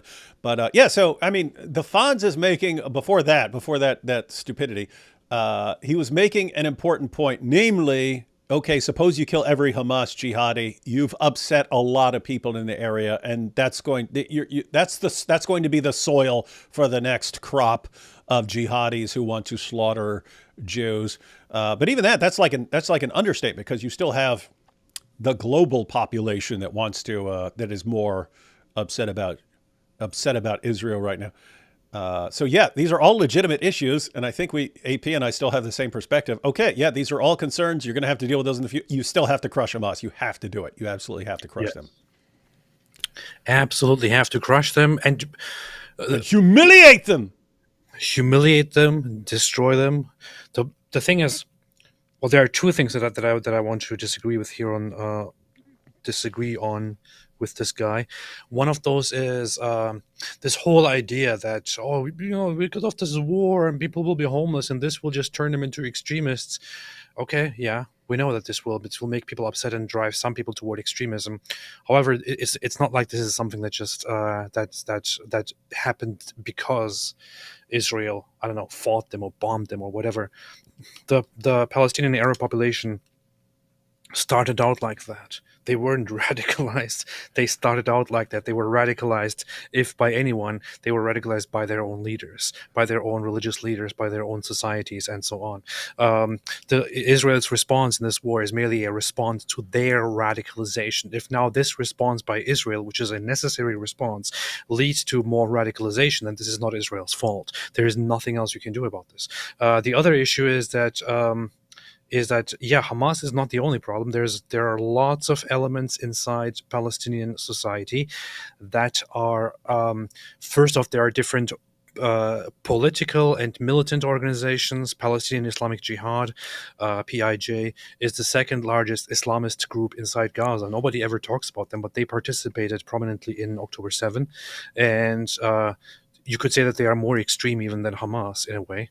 Then there are certain communist factions even in Gaza, and there are other factions that are secular or religious in the West Bank that are also violent. And then you even have non-militant civilians who basically passively believe in eradicating the Jews and eventually taking all of the land. This is just, it is very, very, very, very complicated, and it doesn't end with taking out Hamas. But you have to do something about Hamas, which is currently the government in charge, and also the terrorist organization.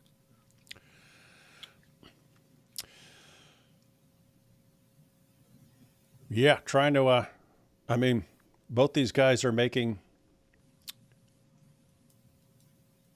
it's just this weird situation where you're right, you're right about a problem here, but you're not right about what course of action to take in response to that problem. So, yeah, so Bill Maher's pointing out, hey, Hamas has this bad idea. You've got to wipe them out to crush that bad idea. And Fonzie's response is, but you can't crush a bad idea like that, because then you're just making other people who are going to have that same bad idea. But the assumption there is that they're getting the idea about hating Jews from Jews doing stuff to them. So that's the underlying problem right there that AP just pointed. No, this was actually long before 1948 or any of that, long before October 7th, long before any of that, it was built into Islam that Jews are your ultimate enemy. And so the idea that you don't crush Hamas, because by crushing Hamas, you're going to be creating the next crop of jihadis. The next crop of jihadis are coming for Israel no matter what. They're going to hate Israel and hate Jews no matter what. It's not like, we were going to like Jews, but then they bombed our place because Hamas was hiding underneath it. So now we're going to hate them or something like that. They're going to hate you either way. Yeah. All right. So sorry, Fonz. You are correct. You are correct in some of the issues, namely that destroying Hamas does not destroy the bad idea and so on. But as far as it seems to be built into your thinking that the problem these guys have with Jews is because of things that Israel has done in recent decades or something like that. And It's not. The problem goes way back before that. Is that what I said? No, but I think it is what you were leading to. No, it is certainly not what I'm leading to. What I'm saying If we kill enough of them, we're going to end Hamas. I didn't say that either. I think you did. No, I didn't. Okay. You said it. You want to? That is correct. I mean, but that is correct. If you killed enough of them, you would destroy Hamas. That is a true statement. If you kill enough Hamas jihadis, you've destroyed the group Hamas. Henry Winkler's point is you have not destroyed the idea of Hamas. He is correct insofar as that. Play it back? Yeah, I didn't say that. I didn't say that. I did not say if you kill enough of them, the Hamas is over. No, what I said was the idea that you can't kill an idea. Oh, that's what I said. Yeah, that's what I was objecting to. Right. And I was quoting Sam talking about the fact that after World War II, we did not kill Nazism. Yeah, we did. Except for like a moment. But, it's back almost in every country. Back in a tiny fringe. I mean, if you expect... Yeah, so there Henry Winkler is responding. No, actually didn't kill Nazism. It still exists as an idea and so on. Bill Maher, it's another situation where they're both correct, but Bill Maher, you kind of crush it as this like global threat. Yeah, it's making a kind of a comeback, and it could get to the point where it's going to be this huge threat and so on, but let's say you crippled Nazism in World War II. You crippled it. You significantly weakened it so that it became a much less significant threat. That's true. That's true. Mm-hmm. And well, there among incels, it is making a comeback. For example, that needs to be taken seriously. Yeah, and could get to the point where it becomes this huge issue that we have to deal with again and so on. But I mean, look at that. I mean, they were taking over Europe and hell-bent on taking over a lot, even more than Europe. And you did crush them and massively crippled them and so on. And so now it's making it, it's making a comeback in among stupid people and so on. Okay, great. I don't expect it perfection. Well, then it's a silly argument. I believe... Well, that's not true. But I believe that we are going to experience another Kristallnacht, and could very well experience it here. Well, there's a lot of anti-Semitism, and that comes from people like Hamas. Yeah, I see. So, I mean, again... What? Did you just say Hamas? It is interesting that his perspective was... what Israel is doing right now, because again, you have the people who are, look at this poor Palestinian. You have that, and he's arguing, okay, Israel's crushing Hamas. That's making a lot more people hate Israel, and so many people are going to hate Israel that you're going to end up with people going around killing Jews in other parts of the world and so on. That is a legitimate concern right there. You still got to crush Hamas. Hamas, right? Fonz, nothing you're saying is changing the fact that if a bunch of people cross your border, slaughter a bunch of people, you have to crush them. But he is correct in that once you've crushed Hamas, you have other problems you're going to have to deal with, and you might be dealing with it in other parts of the world. That part is true. That's true. You see, when you're a leader, you have to think long term. Right. If you don't know, they've prosecuted this war for 11 months, as we're recording this in September, right, of 2024. So they're at the final stage. They're in the South.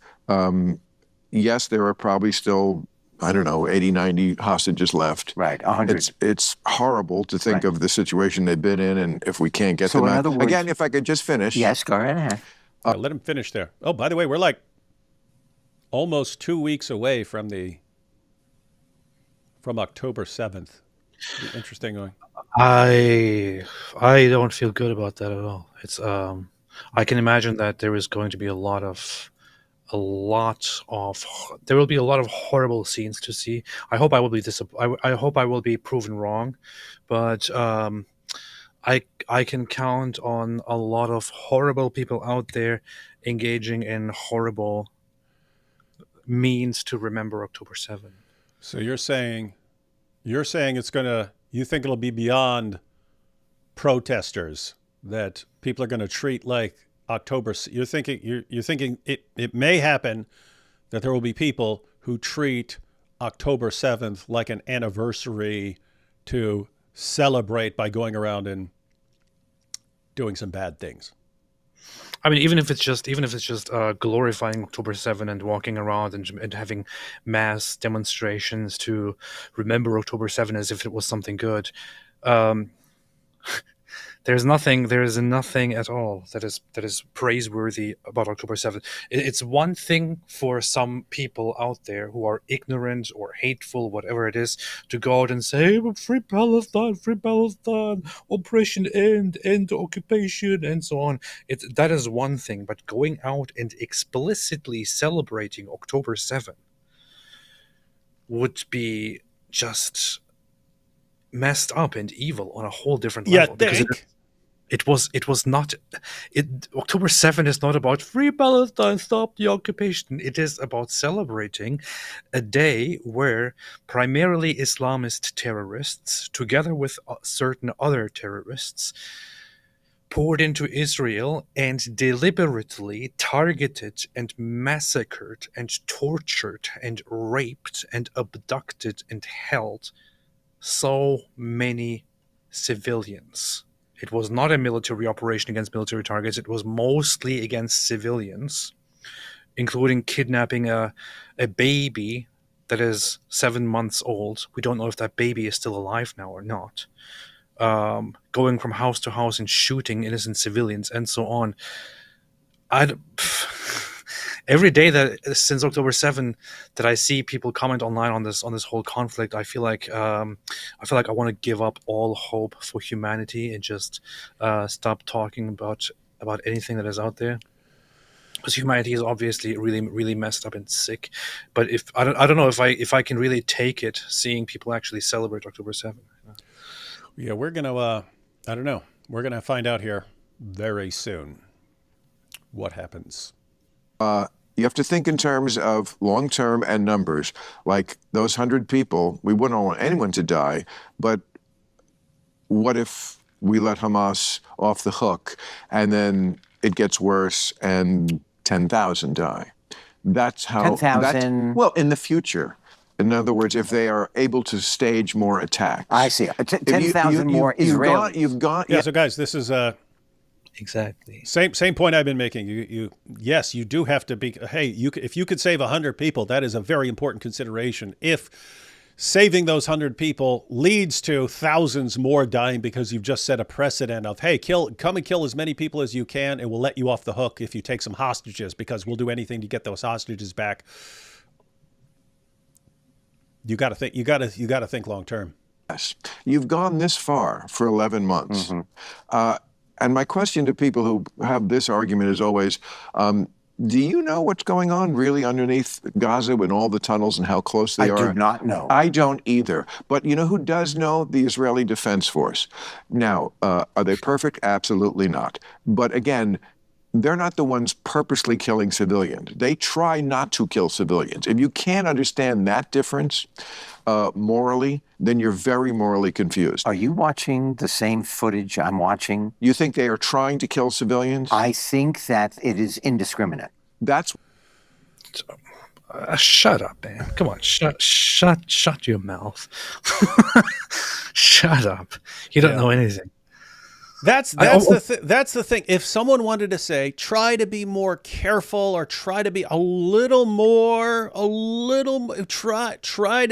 try to reduce the civilian casualties a little more, something like that, I would get all of that. But to just say indiscriminate, to say it's indiscriminate is almost like, Macklemore saying it's genocide, or someone of the selling genocide. It's like, no, it's not. They're being pretty darn careful. If you wanted to say, here's how they could be more careful or something like that, be totally open to that. But to say indiscriminate, meaning they're just they don't care whether you're a Hamas or not Hamas. They're just killing everyone who's in front of them. Well, here is the thing. A few days ago, I think it was even was it yesterday or the day before? There was footage going around of apparently the certain IDF soldiers throwing the bodies of terrorists that they exchanged fire with off a rooftop. Okay, so we're talking about actual terrorists. These were terrorist bodies. They had a shootout with them. They killed them, and then they went there and threw the bodies off the roof in order to take care of the bodies. This was filmed, and people started spreading outrage about this. Look how they're mistreating the bodies of innocent Palestinians. And it was pointed out, first off, this is not innocent Palestinians. It is terrorists. However, the IDF still made an official statement about this and said that they will be investigating this matter and taking action because it does not align with IDF values. That's what they said. And every single time that the IDF says that about anything, that was actually in the West Bank. That wasn't Gaza. Anytime that happens, anytime something happens and is pointed out, or if somebody commits what appears to be an unjust treatment or unjust killing, and the IDF is alerted about this, whether they do it publicly or not, they say, we will investigate this. This does not align with our values. And every single time you can go and find that they will take action. They will take a disciplinary action against higher ranking personnel in the IDF, action against reservists or others in the IDF, and so on. So you can always expect in every single war ever in the world that some people in the middle of a bloody, messed up major war will do things that do not align with the military, with the army in general. And the army will then take care of handling those things. We had the same situation in the Iraq War. And people should remember this. This is the things that came out of the Abu Ghraib prison in Iraq, where Americans took a bunch of the Iraqi prisoners and stripped them naked and tortured them and so on. This came out as a huge scandal. Does this now mean that all Americans, or that America as a nation, or that the American army in general is evil and messed up? No. It means according to me or Macklemore? Certain people did certain horrible things, and for that they were brought in front of a court and it was dealt with. This happens everywhere, okay? But Israel, the IDF, does not have a policy and is not pursuing a policy of indiscriminately killing people. If they did so, they would be doing that, actually. They wouldn't be devising maps of safe evacuation, safe refuge, safe zones, assisted, distribution of goods, aid, and all that. They would be carpet bombing the place. So what is this whole indiscriminate killing? You haven't seen indiscriminate killing. Yeah. I still like Fonz. He's just made a couple of really stupid points. But to his credit, he's not just going, it's a genocide, it's a genocide. He actually has legitimate concerns on some of these issues. Again, it's a lot of these discussions just come down to short-term thinking versus long-term thinking. And if you're doing short-term thinking, then you think this. And if you're doing long-term thinking, then you come to a different conclusion. But then you have a problem of just, people screaming genocide, or not quite as bad, but still pretty bad, just saying, it seems indiscriminate. But can we agree on this, AP? Can we agree that Henry Winkler is kein Sitzpinkler? I would say I disagree. I think he is. Er ist ein Sitzpinkler. I can't do it, man. He's the Fonz. That dude is no Sitzpinkler. He is a Sitzpinkler. Say There's it. There's no way the Fonz is a Sitzpinkler. Er ist ein Sitzpinkler. War is. We should have a debate. Ist Henry Winkler ein Sitzpinkler? Ja. Oder nein. Ja oder nein. Okay. War becomes that. There is no war you can name that didn't. Sherman burned Atlanta to the ground, and it wasn't just the military people he was killing. It's a shame, but again, there's a very simple solution to this. Stop attacking Israel. Right. Good point. Jews used to know this. Right. I like that he's agreeing because he does actually listen to what people are saying. That's why I'm like, right, okay, good point. What? Stop attacking. Oh, Okay. Still love you. why can I not attack Israel? Why can I not murder Jews? What is so special about Jews that they're the only people I'm not allowed to murder? Good point. I love you. Okay. I have no glad we can judgment talk. about your point of view. Great. And I not of yours. I disagree a Yeah. little bit with what you're saying. Yeah, that's okay. I don't think that the head of Israel at this moment is a soulful human being. That may be true. Blasphemy! Kill him. He said he's not soulful. He said he's not soulful. Too. I didn't say he wasn't, and I didn't say Right. even that he might not be doing what you suggested he might be doing. What I was saying is, even if those things are true, it could also be true that this is the correct policy, which I believe it is. Mm-hmm. I think you've gone 11 months to do this. Let's finish it while we're there. Okay, how does That's another important point, is that because we've talked about, what's the takeaway message for these terrorists going to be? Is it going to be, hey, as long as you wait long enough, we'll let you go and we'll let you off the hook and you can regroup? Or do you want the takeaway message to be, there's no way to escape this? That if we do this, we will be crushed. But there's also this issue of, for all the people who are saying ceasefire now. So you actually have the protesters in Israel, ceasefire now. We need a ceasefire now. Ceasefire to get these hostages back. Do you, after all you've done for the past 11 months, do you want to stop now? Like you're almost done. You're almost done having gone through all of Gaza and crushed the last groupings of Hamas. Do you want to stop now and let them regroup after everything you just did? Don't stop me now. There is a whole thing, and I don't want to stir the thing. I thought you were about to go because we're having a good time. And I'm gonna be like, dude, come on. No. I don't want to speak on behalf of them or be in the middle of the conversation. But there is a whole sentiment among Israeli Jews very often that is kind of dismissive or ridiculing or just disappointment filled when it comes to American Jews, certain American Jews, secular American Jews especially, and how disconnected they are sometimes from how they feel on that side. When I watch somebody like this guy, I understand why that is. You don't understand nothing. I do understand something. You should make a poll, by the way, if he's a Sitzpinkler or not. All right, I will. Well, there's not much longer. Let's see what they've got. it finish? Tell me that. How does it finish? Yes. Is there a What do you is that see? you have extirpated enough of Hamas that some other entity can be brought in to rule that country? Right. Because that was always a coiled snake Right. right at the foot of Israel. Right. You can't live like that. Right. Okay. There's only one side in this who wants a two-state solution. That would be at least part of Israel. Maybe not everybody in Israel, but that they've certainly offered that many times. Hamas has been very plain. They do not want a two-state solution. They want a solution where all the Jews die. Again, Jews used to be kind of on the page that this is a bad thing. Again, we can disagree. No, I think the Jews are on the page that it's a bad thing. Well, you're okay.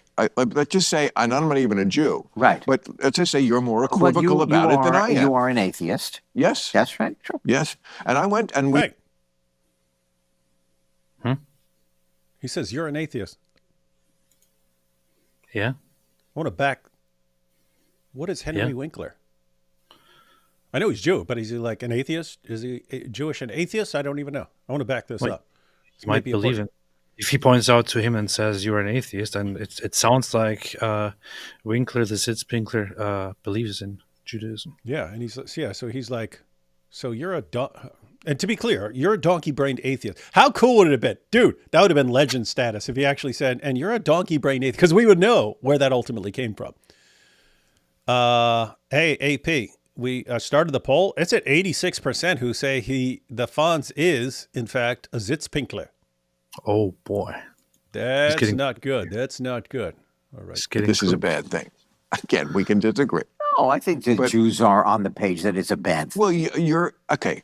Let's just say, and I'm not even a Jew, right? But let's just say you're more equivocal about it than I am. You are an atheist. Yes, that's right. Sure. Yes, so you're not. And I went and we made the movie Religulous. We spent 10 days in Israel, in all over. I mean, and it was fascinating and eye-opening, and I'm so glad I did it. Right. And historic. I also find Israel to be one of the most delicious countries I've ever been to. He's talking about the food. I would agree. I still have never had in my entire life a sandwich like that little hole in the wall sandwich shop that we went to. Phenomenal, awesome sandwiches. I would, if I get rich, amazing, man. If I get rich, I'm gonna pay that dude whatever I need to pay him for him to either just move to the U.S. and make my sandwiches, or to at least. Like, I'll send someone over there and he can train them how to make those sandwiches. He will not move over. There's a reason. There's a religious reason why the guy is in Israel. That's why I said I would send someone to train him. It would be funny if, look, no, we'll never sell this. I'm like, dude, here's a million shekels. Give me the recipe. No, the family secret. It's that place was amazing. It was like the tiniest looking place, but just on the street where we rented a place, and man, the guy almost didn't go in there because we're like, it looks kind of raggedy there, and we're looking at the reviews and like everyone's saying it's got the best sandwiches here. I don't know, man. There's yeah, and then we just went there. We just stopped there, like this little tiny little place, and ordered a shawarma, and it was the best thing in the world. Yeah, it's pretty phenomenal. I'll be even the seafood restaurant. It was amazing, man. The one we went in Jerusalem. I loved it. So Henry Winkler is 83% of people think he's a Zitzpinkler, but he is correct that is delicious stuff there. Gal Gadot. I'm talking about that great. Wait, did you see what he said? It's the most delicious country. He goes, you're talking about Gal Gadot. Also find Israel to be one of the most delicious countries I've ever been to. You're talking about Gal Gadot? I'm talking about that great, delicious food. Oh, that is delicious food. The delicious Jews? Food. Yes. Oh, I missed that. You did. I mean, I don't really remember the food. You know what I remember so vividly, and it was it cuts off right here. Oh, such a. It actually cut off right there. Isn't that weird? That was their video. Yeah. I was curious about the rest of what they think about good stuff in Israel. But yeah, when he said Israel is delicious, I also just thought, what? I didn't think of food because it sounds weird to say that the country is delicious. Yeah, it is weird to say a country is delicious and stuff like that. But it's funny, like you're trying to figure out what does he mean by delicious? Oh, is he talking about Gal Gadot? Yeah, that tells you immediately where Bill's mind is. Yeah. Anyway, so guys, that was their discussion on Israel, and I think they went off into a different topic there. You can check it. They have the full discussion, but they posted that as a separate clip. Anyway, you can let us know what you think. Whose side are you on? The Fonz, coolest guy in TV history, or Bill Maher, who definitely is nowhere near the coolest guy in TV history, but as is often the case, seems a bit more commonsensical than some of the people he talks to. I don't know. AP, my son recently diagnosed with ADHD. Any parenting advice, especially about emotional dysregulation? Do you experience this? By the way, I enjoy your rants against canned ace. Strong emotions are sometimes needed, AP. I agree. I feel very heavily. There's also my ADHD coming out. I wouldn't honestly. Thanks, Valerie, for the question. But I wouldn't presume to be in a position that I can actually, give you advice on how to handle this precisely and primarily because ADHD is a very, very case by case thing. That, for example, you could have. I have always had severe ADHD. But you cannot compare me to another, boy, for example, when we were kids, who would also have severe ADHD. Boy's because you have a bunch of other problems too. Yeah, that boy's ADHD, which would manifest in him just walking around and being totally wild and loud and all that. Mine is more of just sitting down, being obsessed with watching Hitler rant. My mind going into a million different places, and my leg moving around and so on, being unable to focus. Both of those are wild, out of control ADHD, but they are obviously very different. One is very physical, the other is very, very, cerebral thinking. So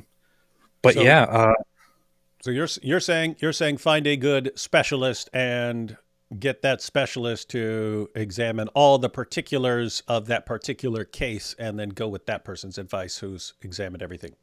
Precisely. There are lots of professionals will have a better understanding of what it would take to to give somebody with ADHD the best treatment, the best treatment in life in general. Yeah, that's all I can say. And wish you all the best. I always think that people with ADHD are much more interesting. Andrew here says Elmo has basically taken over Sesame Street. That's sort of like a cuteness overload, which made him extremely popular. Still not the same as like Urkel, or like on a show like Sesame Street, they toss up new characters and they see, okay, which one of these characters is going to become really popular with kids and so on. With the Fonz and Urkel, it was just, hey, here's a little side character who's like extreme in this way, and then takes over the entire show from the people who are supposed to be on the show. Why is the Fonz dressed like Peter Griffin? Maybe he's a Peter Griffin fan. Does Peter Griffin wear green pants? Yeah, I think so. Did you see the video Ben Affleck debating Sam Harris on Islam on Bill Maher's show? Affleck was behaving like, we all saw that. Affleck was behaving like all 5 ladies on The View combined. Yes, he was. Gross. It's racist. Yeah, that was the Sam Harris that everyone with common sense can love. That moment in TV history turned Sam Harris into a hero for so many people around the world. And then later on, a lot of the developments, especially after the whole Trump versus Hillary Clinton election time, really started splitting audience opinions on Sam Harris. And nowadays, he's no longer really a hero in people's eyes. But that really made him a hero. And Sam Harris, it's sort of the same thing with Bill Maher, in that you could disagree with the guy on all kinds of things, but he has this, he'll tell you what he thinks. And that's sort of a good feature. Like when he's like, hey, there are all these bad ideas. Islam is the mother lode of bad ideas. And he knows Ben Affleck is going to flip out over that, right? But he says it, he goes ahead and says it anyway, because it's true. It's true. So, yeah, guys, you disagree with people all over all kinds of things. It is a good feature to be willing to state the obvious, or to state what you think and so on. Even if you're terribly wrong, if you at least say it, then people can agree or disagree with you. But they're guys who basically don't back down from the massive pressure to keep your mouth closed if you're saying something that is unpopular with the person you're in front of. They'll go ahead and say it, even if a guy's going to flip out. The one thing that I still like about Sam Harris, though, is the way he articulates himself when he has a disagreement with you, which is just this completely calm and seemingly extremely reasonable attitude. Yeah, that makes it hard to attack him. Even though he's a complete douche in a bunch of ways. A few reasons why you're agnostic, AP. Former atheist. Are you asking me from a religious point of view? I think this person's just asking, why are you agnostic? It's pretty straightforward. You're not convinced by anything, and then therefore agnostic, right? Why are you agnostic? It's like, why are you gay? There is the thing. It's an issue of conviction. I don't find myself being fully convinced at this point of one position or the other. But I'm also no longer holding on to that whole idea of, oh, you can't prove it, it's wrong, and so on, and it's debunked science, yeah. So not holding on to that, but also being quite undecided and unclear on lots of things. If I found myself one morning believing that a certain thing is totally true, I would probably develop on that and no longer be an agnostic. I don't know. So AP's just a closet Christian who is pretending to be an agnostic because he doesn't want to lose his fan base. And I'm also a secret Jew. Mm-hmm. You've got that. Now you heard it here. Who says, D Wood, remember to address my 2 super chats. You said you will. First was about a Muslim woman in church, and second, Masab's reply. He also addresses Pearl Harbor in 2 minutes. Yeah, I didn't mean in this live stream. I've said it before.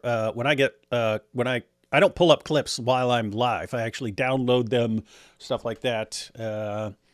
Check them out, adjust the volume levels and stuff like that. But no, I will check those. I will check those out. So, and if they're cool enough to cover in a live stream, we'll be going live again later this week. So we'll check those out. I never realized what something Mr. Winkler was in real life. Thank you for this knowledge. I thought he was okay. Like, again, it's one thing when someone is a total scumbag and is presenting ideas you disagree with, and it's another case where it's someone who I would actually get along with this guy, even though he's saying some things I really disagree with. Because if you got someone who's actually a decent guy and you disagree, you can actually have a discussion, and maybe the person sees the error of his ways. But just don't call him a Sitzpinkler. 79% of you think he's a Sitzpinkler. Let's see. October 7th was a crystal knock. Intifada equals crystal. Yeah. So that's basically what that was. And there are people who really, and I have to agree with Henry Winkler on that. You're probably going to see some more of that. It won't be on that scale and so on, but you're going to see some synagogues attacked and things like that, and random Jews attacked and in different parts of the world. On says that I am old. The Fonz signal was my cue to my husband. Cue to my husband. I drank too much, or the anesthesia did not wear off. Why are we listening to his opinion? He's the Fonz. What are you talking about? How are you gonna? He's the Fonz. Of course, you're going to listen to his opinion, and you can disagree with him, even though he's the Fonz. Very nice conversation, much more balanced, and finally we are free from the sort of idiocy-flavored dreck that Candace and Co. vomit incessantly. Yeah, guys, that's the real reason I wanted to cover it, is because there are 2 people who have a calm discussion, disagree on something, and kept it friendly and sort of lighthearted, even when one of them was saying something really, really, oh, you're saying you just kill everybody. You see? D says, D Wood, you are too funny not to like. Thank you, D. But why do you team up with atheists and agnostics against Islam? Makes total sense. But also insult at the same time. We are tolerant in common cause. Why aren't you? Hey, me pointing out. Answer for your crimes. Yeah. I actually think it's good if people can get along while agreeing on certain things and disagreeing. I don't think you have to say, okay, well, we have this common cause, therefore, let's not address anything else and not pretend like let's pretend like we don't disagree on other things. I think it's actually good if someone can sit here and say atheism is a donkey-brained ideology, and I can sit here with the world's most rabid atheist if it came to it, and we could both blast away at Islam. I mean, we also do it on the personal level, right? It's like we talk trash about each other all the time, and we're still here sitting together. It's not like it really means So a lot. Part of the idea is people are too babyish about things, and they're too easily offended. And one of the problems, D, with society is, and we've experienced this all the time. How could you guys disagree? You can't get along. Actually, we can. We can totally get along and totally disagree, and we're fine with it. And the people who say, no, you can't, AP, how are you working with a Christian when you should be trying to destroy Christianity like you destroy Islam? David, AP isn't even a believer. How could you not be blasting away at his dumb ideas all the time? We've never absorbed this idea that you can't get along with someone that you disagree with. And I think is like one of the fundamental problems in society right now is you either can only associate with people that you agree with completely, or if you do associate with them, you have to just keep your mouth closed about any sort of disagreements. We respectfully disagree. So I will continue making fun of atheists and agnostics and everyone else who disagrees with the true gospel. I made the best AI country song ever. Where's my Grammy? The next Zakir Naik. I think he posted your little song. Oh, that's your good. your little Islam country song. But I have a new one. Gosh, I want to start publishing some songs, Islamic music. That'll be pretty base. All right, last one here. Let's see. Nomadicus says, D. Boutro, because being an atheist had him doing horrible things. Love your testimony video, D. Wood. Watched it multiple times. Showed to my parents. My dad caught the Plato reference at the beginning. I'm glad people caught the Plato reference. Why are you playing with Plato? You're an adult.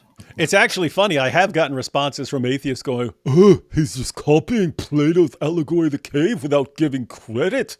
Like, guys, I'm doing it deliberately. So, what's that called? Is that an Easter egg? No, it's not an Easter egg. I mean, it is.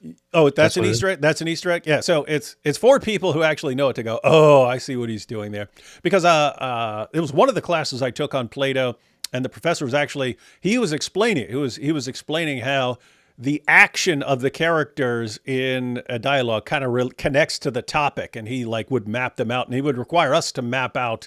It actually has a name, mapping. I forget what the name is, but mapping out the action, what's going on in the drama of one of Plato's dialogues, and the actual topic. Like if they're discussing courage, when they're discussing courage, it will be these problems that arise in there, and like, should we keep going? No, we have to keep going. We have to keep going to get to the bottom of this. So like, courage will be a theme in the dialogue about courage, but it's on the level of the action, not just of the ideas being presented. So anyway, but no, that's not why I make fun of atheism, not because I'm doing, not because atheism forced me to do horrible things or something like that.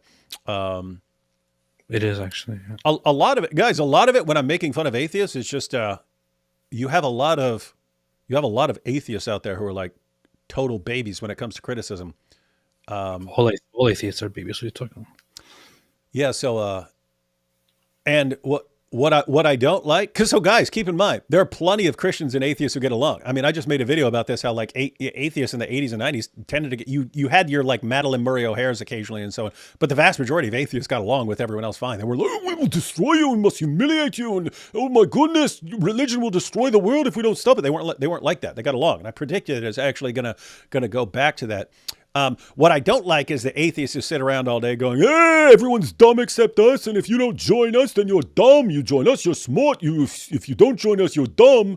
And then if you say, hey, atheism is dumb, they go, oh, I can't believe you're criticizing me. Okay, it's I've never liked that. I've never liked the we can blast you and call you all stupid and say you're all going to destroy the world, and that's why we have to save the world by destroying you all. And then people are babies about being criticized. So anyway, when you toss out the jabs, I think is actually good and healthy in the sense that if I say donkey-brained atheist, who's actually going to be offended by that? Only going to offend a certain kind of atheists, right? The ones who can't. No, we're the ones who insult everyone else. You don't insult us. We insult you. You don't insult us. You sound like freaking idiot babies to me. Not you, D. I'm talking about those particular kinds. Whereas everyone else is kind of. You understand? I'm joking, right? So it's only the hypersensitive people who like get offended at certain things. Guess what? I believe you should make fun of people who freak out over being criticized, mainly if they're the ones constantly criticizing other people. In other words, D, there are a bunch of different kinds of atheists out there. And some atheists have very thin skin and like to mock everyone else. And Not me. And it's sort of similar to with Islam. You see us, and we can be talking to a Muslim who's not a jerk and who doesn't want to slaughter us, and we can have perfectly nice, friendly conversations. That same Muslim who's not easily offended and who's friendly, hopefully he understands if we're making fun of Islam that we're okay with you. We're okay with you. You're not trying to subjugate us. You're not trying to do this thing, but we're still going to make fun of Islam. All right. So last one here. Have you researched the various topics pertaining to the validity of theism and non-evolutionary worldview, AP? I'm a former atheist myself. NDEOBE. Is that standing for near-death experiences? I don't know what OBE. I don't know what that means. Yeah. Yes, I have. AP says yes, he has. ND. That is your only answer. And finally from Goathub, atheists believe in a nothing daddy issues. Yeah. They believe in straw daddy. Somebody said that earlier in the chat. I stole it from them. Straw daddy? Yeah. I'm trying to think what I want to use. I actually like nothing daddy. Nothing daddy, nothing daddy, nothing daddy.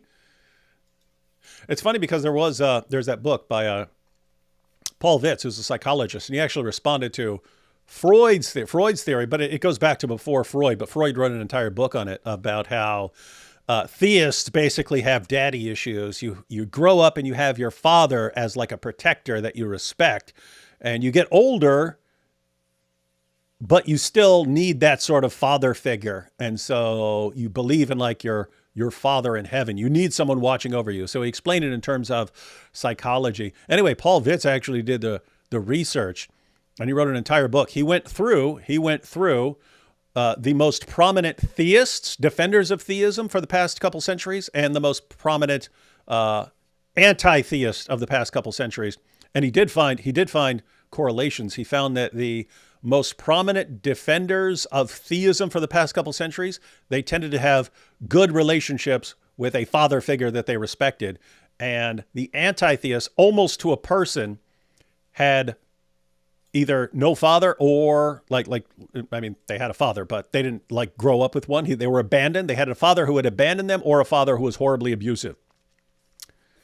And so his point there is, yes, psychology does play a role here, but it's not just pointing the finger at the other people and saying, "Ha, you have daddy issues." No, you can have daddy issues too. You can have daddy issues on both sides. And so the point there, ladies and gentlemen, is atheists have daddy issues. Everyone has daddy issues. No, it's not true. All right, guys. So we're both going to be live with IP tomorrow, right? Yeah. And we're both going to pee tomorrow on IP's channel. What are you laughing at? I didn't expect you to jump on the joke that I made. So. Yeah. So what are we talking about? Oh, the Chat GPT arguments. Yes. Yeah.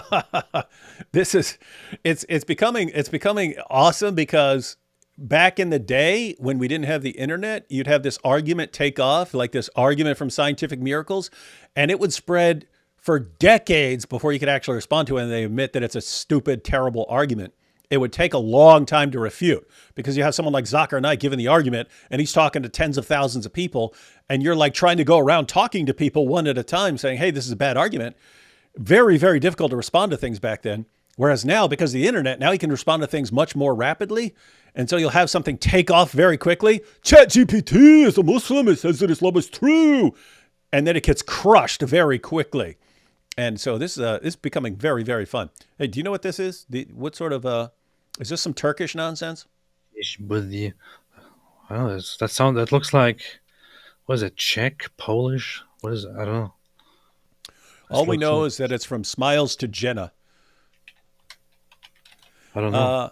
Capturing Christianity says, gonna post a video this week proving that Muhammad is a false prophet based on Surah 61:6. Hey guys, Cameron over at Capturing Christianity has been posting some really good videos dealing with some of the core issues, and he doesn't blast away like us in the sense of like just mocking stuff. He's actually focusing on very, very important issues and problems for Islam. So definitely want to check that out and check out some of his recent videos where he's been covering some of the Islamic dilemma type stuff. Very, very important. It's good to see lots of people going after that stuff. Cameron has been capturing Christianity, and it's pretty good. He has. He's been capturing it. And we have D here saying, Smile to Jahannam just said, it means God bless in Polish. Oh, there you go. It's Szczęść Boże. And D says, AP never insults Christians, but D Wood insults atheists all the time. My point. What are you talking about? Well, Christians are ridiculous. They suck. They're boring. Why would I need to insult them? Everyone already knows. Why would I need to insult them? I'm never doing a show with you again, AP. I'm never doing a show with you again, AP. Bunch of dorks. Now, see how we just reacted, D? Why? AP's not... He's not seriously blasting away at Christians. And guess what? When I say donkey brain atheists, sometimes I believe there are atheists who are saying really, really stupid things. But usually I'm just joking when I say stuff like donkey brain atheists as kind of fishing for atheists who are easily offended at stuff, because they're usually the atheists who they like the feeling of saying everyone else is stupid and we're the only smart ones. And you can kind of, no, actually you're dumb. You're a donkey brain. And they go, what? And they flip out. And I don't know. It's just kind of fun. And I think I just think they're atheists who need to get off their little pedestal that they place themselves off. I also don't have the same thing. I mean, it's very much in David Wood's nature to be a jerk. That's true. Whenever he talks about something, I don't really have the same thing, except when I'm talking about something that I really have a bone to pick with, or something that I feel too passionate about, like Islam and Jews. There you go. Yeah, and yeah. I think most people can tell the difference between like a kind of playful joking and then, no, here's something I'm dead freaking serious about. And I'll include mocking, but you can tell I'm really, really serious. Like when we're talking about child marriage, we may even be like joking along the way, but we're dead serious about the point at the end of the day and stuff. And so, yeah, D, we all get along here. We got Christians, we got Jews, we got atheists, and we all get along pretty well over here. So this is actually cool stuff. And part of getting along is not being too sensitive about jokes and so on. We even have Muslims like Isa and so on who are as long as you're cool and not we can get along with anyone except certain people here. And it's usually the dawah guys or people who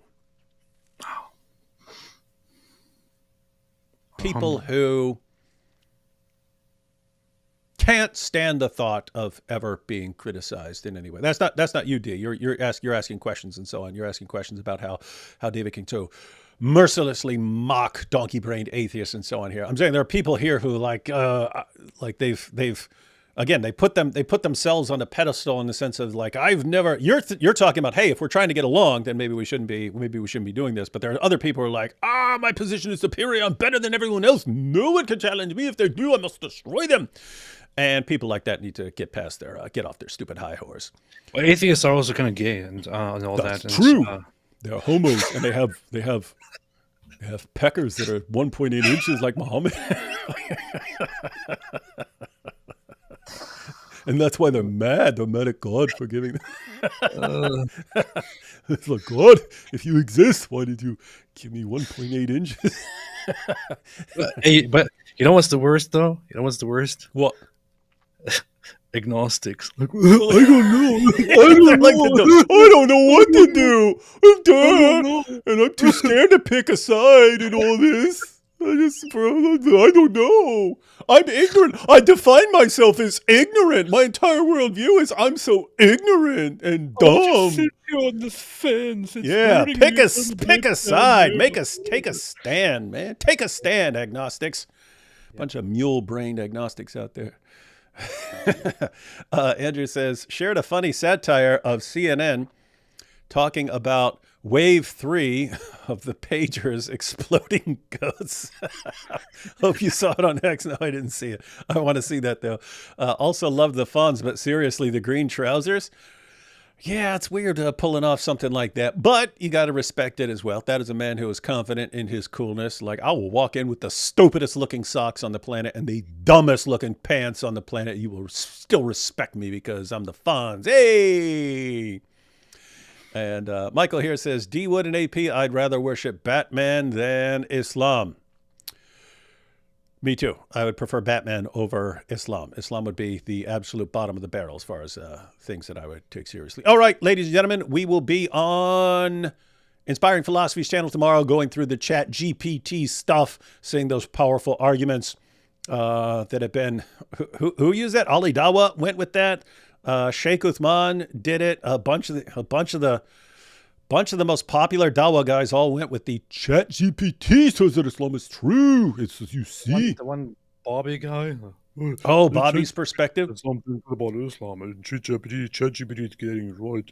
I think that guy too. Lots of them got it. Actually jumped on it and were like, "Yeah, look at this ChatGPT is Muslim. Alhamdulillah."